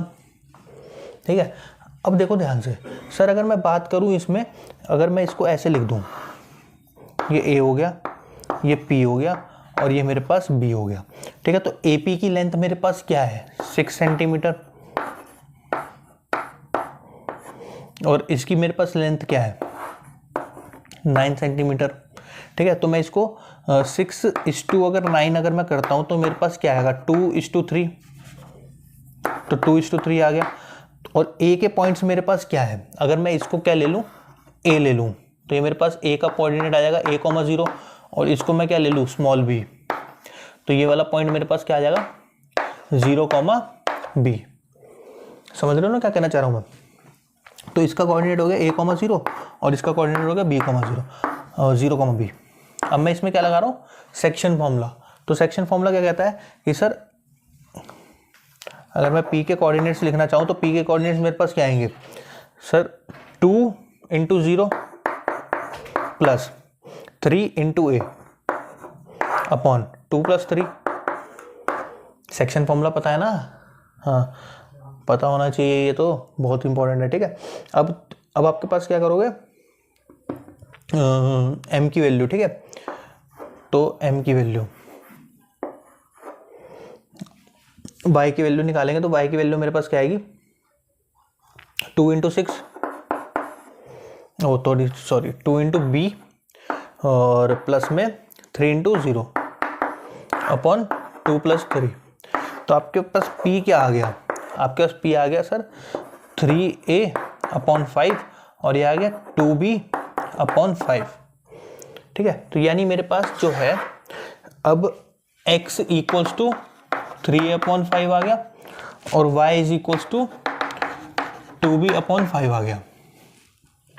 ठीक है, अच्छा मुझे एक बात बताओ कि ना सर, अगर मुझे ना p का निकालना है, p का, और अगर मुझे इसका मैं ab का डिस्टेंस निकालूं, ab का डिस्टेंस, तो वो मेरे पास क्या आएगा, वो आएगा सर a - 0 होल स्क्वायर, समझ लो ना, प्लस 0 - b का होल स्क्वायर। और AB की लेंथ मुझे 15 दी हुई है और इसके अंदर अगर मैं पुट करता हूँ तो मेरे पास क्या आ जाएगा, ये सर a² + b²। और अगर मैं स्क्वायरिंग बोथ साइड करता हूँ, SBS करता हूँ, तो यहाँ पे मेरे पास क्या आ जाएगा सर, 225 = a² + b²। तो अब क्यों ना मैं a की वैल्यू निकाल लूँ और b की वैल्यू निकाल लूँ। तो यहाँ से अगर मैं देखूँ ध्यान से, यहाँ से अगर मैं इसको उठा के लेकर आऊँ तो a की वैल्यू मेरे पास क्या आ रही है भाई, 5 को इधर ले जाओ, 5x, और 3 को नीचे ले जाओ, तो ये मेरे पास आ गई a की वैल्यू। और b की वैल्यू मेरे पास क्या आएगी, 5y/2। अब आप उठा करके इसके अंदर पुट कर दो, तो 225 = अब इसका स्क्वायर करोगे तो 25 x²/9 प्लस इधर क्या आ जाएगा आपके पास 25 y²/4। 25 कॉमन निकाल करके इससे काट दोगे आप, 25 जो है कॉमन निकाल करके इससे काट दोगे। ठीक है, तो 25 कॉमन निकाल करके इससे डिवाइड ले जाता हूँ, तो 25/25 = x²/9 प्लस y²/4। अब आप इसको इससे काटोगे तो ये 9 पर कटेगा। अब 9 को इसके नीचे डिवाइड में ले जाओगे तो 1 = x²/81 प्लस y²/36। तो ये आपके पास क्या बन गई, इक्वेशन बन गई। और आप क्या कहोगे सर, हेंस जो पॉइंट P है वो आपका क्या कर रहा है, लोकस कर रहा है एलिप्स। ठीक है, अब देखो इसका ना ये मेथड 1 था सॉल्व करने का, ये मेथड 1 था। अब इसका ना मेथड 2 बताता हूँ मैं आपको, देखना अगर आपको समझ में आए तो अच्छा होगा। ठीक है, तो मेथड 2 देखो इसका। अच्छा सर, इसका मेथड 2 क्या होता है, वो होता है कि ना अगर मैं इसकी फिगर दोबारा से बनाऊं, बहुत ध्यान से देखना। ठीक है, ये आपके पास पॉइंट P हो गया। ठीक है, और इसकी लेंथ आपके पास क्या हो गई सर, 9, और इसकी लेंथ आपके पास 6 है। ठीक है, ये आपके पास हो गया। ठीक है, तो अगर मैं इसके ऐसे और ऐसे अगर मैं डाल दूं, ठीक है, ये मेरे पास A ही था, A रहने दो, ये B था, B रहने दो। ठीक है, अब देखो ध्यान से, अगर मैं इसको x ले लूं और इसको y ले लूं, ठीक है। इस पॉइंट को क्या ले लूँ मैं, ये तो ए था, ये तो बी था मेरे पास, ये बी था और ये मेरे पास क्या था, ए। ठीक है, ये पॉइंट पी हो गया और इसको मैं सी ले लेता हूँ और इसको डी ले लेता हूँ। तो in triangle B C P and triangle P D A, मैंने ये दोनों ट्रायंगल ले लिए। ठीक है, अब देखो जरा सर, इसमें ना मेरे पास बेस और हाइपोटेन्यूज का बन रहा है रेशियो, बेस और हाइपोटेन्यूज दिख रही है, बेस और हाइपोटेन्यूज। तो मुझे बताओ कि सर बेस और हाइपोटेन्यूज अगर मैं इससे देखूं, पंडित बद्री प्रसाद और हरर बोले, तो बेस अपॉन हाइपोटेन्यूज किस में दिख रहा है सर, कॉस में। तो यानी मैं इसमें लगा सकता हूँ sir cos theta is equals to, अब देखना सर बेस क्या है मेरे पास x और हाइपोटेन्यूज क्या है मेरे पास 9। अब इसमें मुझे क्या पता है सर, परपेंडिकुलर पता है और हाइपोटेन्यूज पता है, बेस मुझे नहीं पता इस वाले ट्रायंगल में। तो मैं इसमें क्या कर सकता हूँ सर, परपेंडिकुलर और हाइपोटेन्यूज इसमें किस में दिख रहा है, इसमें दिख रहा है। तो मैं इसको sine theta is equals to y/6 लिख सकता हूँ। ठीक है, अब मैं क्या कर रहा हूँ सर, मुझे पता है कि sir sine square theta plus cos square theta is equals to 1 होता है। तो मैं यहाँ पे लिख सकता हूँ, देखो साइन स्क्वायर थीटा क्या हो जाएगा sir, y² plus cos square क्या हो जाएगा, x² इक्वल्स टू 1। और यही आपकी क्या थी, इक्वेशन थी इसकी ये। ठीक है, तो ये सेकंड मेथड था। आई होप आपको समझ में आया होगा। ठीक है, अब चलते हैं हम लास्ट क्वेश्चन की तरफ इस एक्सरसाइज के। तो अब देखो इसके अंदर आपको क्वेश्चन मिलेगा, the cable of a uniformly loaded suspension bridge Hanks in the form of parabola. The roadway, which is horizontal and 100 meter long, is supported by vertical wires. ठीक है, अब ये फुल्ली लोडेड सस्पेंशन ब्रिज होता क्या है, ठीक है, आपको ना फिगर दिख रही होगी इसके अंदर। तो ना ये इस तरीके से जो होता है ना ब्रिज, जिसमें आपके पास ऐसे केबल लगी हुई होती हैं, तो ये आपके पास क्या होता है, फुल्ली लोडेड सस्पेंशन ब्रिज होता है। देखो ध्यान से, ठीक है, आपको दिख रहा होगा। तो इस टाइप के को फुल्ली लोडेड सस्पेंशन ब्रिज बोलते हैं। ठीक है, अब इसमें से ना एक कोई सा पार्ट में उठा रहा हूँ, बड़ी वाला। तो इसमें लिखा हुआ है, ध्यान से पढ़ो, the longest wire is being 30 metre and shortest being 6 metre. Find the length of the supporting wire attach to the roadway 18 metre from the middle. अब देखो मैं ना थोड़ा सा आपको ना यहाँ पे बनाने की कोशिश करता हूँ, कुछ इस तरीके से है ये। ठीक है, अब पूरा तो नीचे तक नहीं होता ये। तो इसने बोला कि सर जो ये वाली है आपके पास, उन्होंने बोला कि सर ये दोनों पॉइंट्स जो हैं आपके पास 100 मीटर दूर है, 100 मीटर। ठीक है, अब सबसे शॉर्टेस्ट वायर तो यही होगी 6 मीटर की, और सबसे लॉन्गेस्ट इसने बोली सर 30 मीटर की। इतनी बात आपको समझ में आ गई होगी। ठीक है, अब देखो और क्या लिखा हुआ है, उसने कहा कि ना find the length of the supporting wire attach to the roadway 18 metre from the middle. अब मिडल ये है, तो यहाँ से 18 मीटर अगर मैं दूर गया, 18 मीटर में दूर चला गया, तो मुझे ना इसकी लेंथ बतानी है।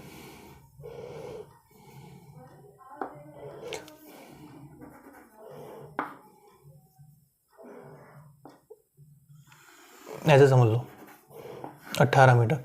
ठीक है, और मैं अगर इसको ऐसे करके बना दूं, तो ये इसको मैं एक एक्सिस मान लेता हूँ, ये एक्स एक्सिस हो गई, और इसकी ये वाली जो हो गई ये वाई एक्सिस हो गई। ठीक है, अब ना इसको एक बार क्वेश्चन को समझ लेते हैं। 18 मीटर है मेरे पास इतनी। अब वो कह रहा है कि सर इस वायर की लेंथ बतानी है आपको। अगर मैं इस पूरी वायर को डी मान लूँ, ये मेरे पास क्या हो गई, पूरी डी हो गई। अगर ये मेरे पास डी हो गई है, तो इतनी मेरे पास क्या आएगी, ये d-6। ठीक है, और अगर मैं इस पॉइंट की बात करूं, तो ये मेरे पास पॉइंट क्या हो जाएगा, ध्यान से समझना। 18 मीटर ऐसे है, तो 18, d-6, और ये वाला पॉइंट मेरे पास क्या हो जाएगा सर, ये 100 मीटर है, तो ये 50 हो जाएगा आपका 50। तो ये मेरे पास आ जाएगा सर 50, अब देखो 30 है, ये पूरा 30 है, तो 30 में से अगर मैं 6 माइनस करूंगा, तो ये मेरे पास 24 बचेगा, तो ये 24 आ गया। ठीक है भाई साहब, v की पावर इन्फिनिटी IP है, ये बहुत VIP क्वेश्चन है। ठीक है, अब देखो ध्यान से, ये सारी चीजें आपको क्लियर हो गई होंगी। मेरे को करना क्या है, तो मेरे को एक तरीके से ना इसमें d फाइंड करना है। ठीक है, अब मुझे एक बात बताओ कि सर 50, 24 है, तो इस पैराबोलिक को इक्वेशन को सेटिस्फाई करेगा। और इस पैराबोला की इक्वेशन क्या है सर, एक्स की पॉजिटिव और नेगेटिव एक्सिस के लिए वाई जो है पॉजिटिव है, तो यानी x square equals to 4ay वाली हो गई इक्वेशन। तो जो मैं इसको पॉइंट ए मान लेता हूँ, इसको बी मान लेता हूँ, तो ठीक है, मैं क्या लिखूँगा sir, point A will satisfy the equation of parabola. ठीक है, पैराबोला की इक्वेशन को सेटिस्फाई करेगा। अब इसके अंदर अगर आप पुट करोगे वैल्यू, तो आपके पास क्या है, 50 का square is equals to 4a, 4 into a की वैल्यू निकालनी है मुझे, और y मेरे को क्या दिया हुआ है, 24। ठीक है, तो ये आपके पास आ गया।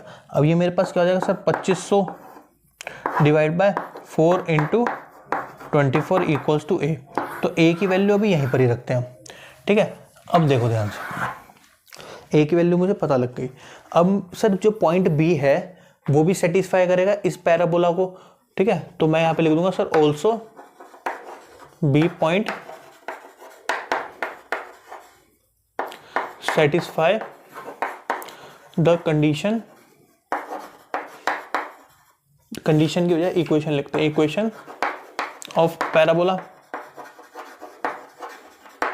तो पैराबोला की इक्वेशन को ये भी सेटिस्फाई करेगा। ठीक है, तो इसकी जगह पुट करोगे आप क्या, 18 का square 4 into A, 2500 divide by 4 into 24।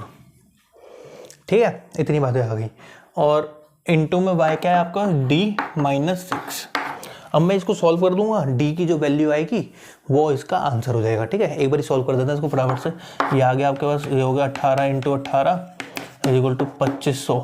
2500 को मैं ऐसे लिख सकता हूँ, 25 इंटू 100 अपॉन 24 इंटू d-6। ठीक है ना, अब इसको वो कर दो 9 और ये 50। ठीक है, और ये इधर 9 आ जाएगा, और ये आपके पास क्या आ जाएगा,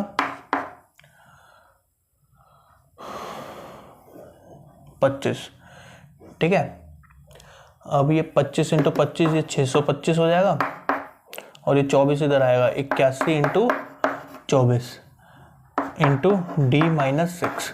ठीक है, इसको भी इसके नीचे ले जाओ, तो d-6 is equals to 81 into 24 by 625। ठीक है, तो मैं ना इसको ज़रा कैलकुलेटर से कर देता फटाफट, क्योंकि टाइम हमारे पास नहीं है।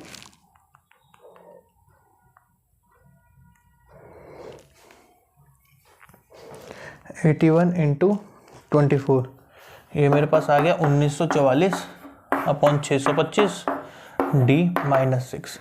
ठीक है, -6 को ले जाओगे तो d is equals to 1944 plus something और 625। अगर 6 इधर जाकर प्लस का हो रहा है तो 625 के 6 से मल्टीप्लाई कर दो, 625 इंटू 6, तो आ गया आपका 3750। तो डी की वैल्यू क्या आ गई, 1944 प्लस 3750 5694 डिवाइडेड बाय 625। तो डी की वैल्यू क्या आ गई, डिवाइडेड बाय 625, तो ये मेरे पास आ गया 9.11 अप्रोक्स। तो इसी के साथ आपके पास लेंथ ऑफ जो आपको मतलब वो पूछी थी सस्पेंशन वाली तार की वैल्यू वायर की, तो आपके पास ये आ गई। ठीक है, आप इस फटाफट से इसका स्क्रीनशॉट ले लो। ठीक है, तो इसी के साथ ये वन शॉट को हम यहीं तक ही रखते हैं। तो आई होप आपको वन शॉट बहुत अच्छा लगा हो। अगर आपको वन शॉट बहुत अच्छा लगा है तो प्लीज़ सब्सक्राइब करना मत भूलिएगा, और इसी की तरह आप देखते रहिए और मुझे बताइएगा कि अगले टॉपिक में मैं कौन सी टॉपिक पे वीडियो बनाऊं। ठीक है, और क्या है, थोड़ी वीडियो लंबी हो गई है, लेकिन ना बहुत मज़ा आएगा आपको वीडियो, अगर आप दोबारा से मतलब अपने दोस्तों को बताओगे तो बहुत मज़ा आने वाला है आपको। ठीक है, थैंक्स फॉर वॉचिंग।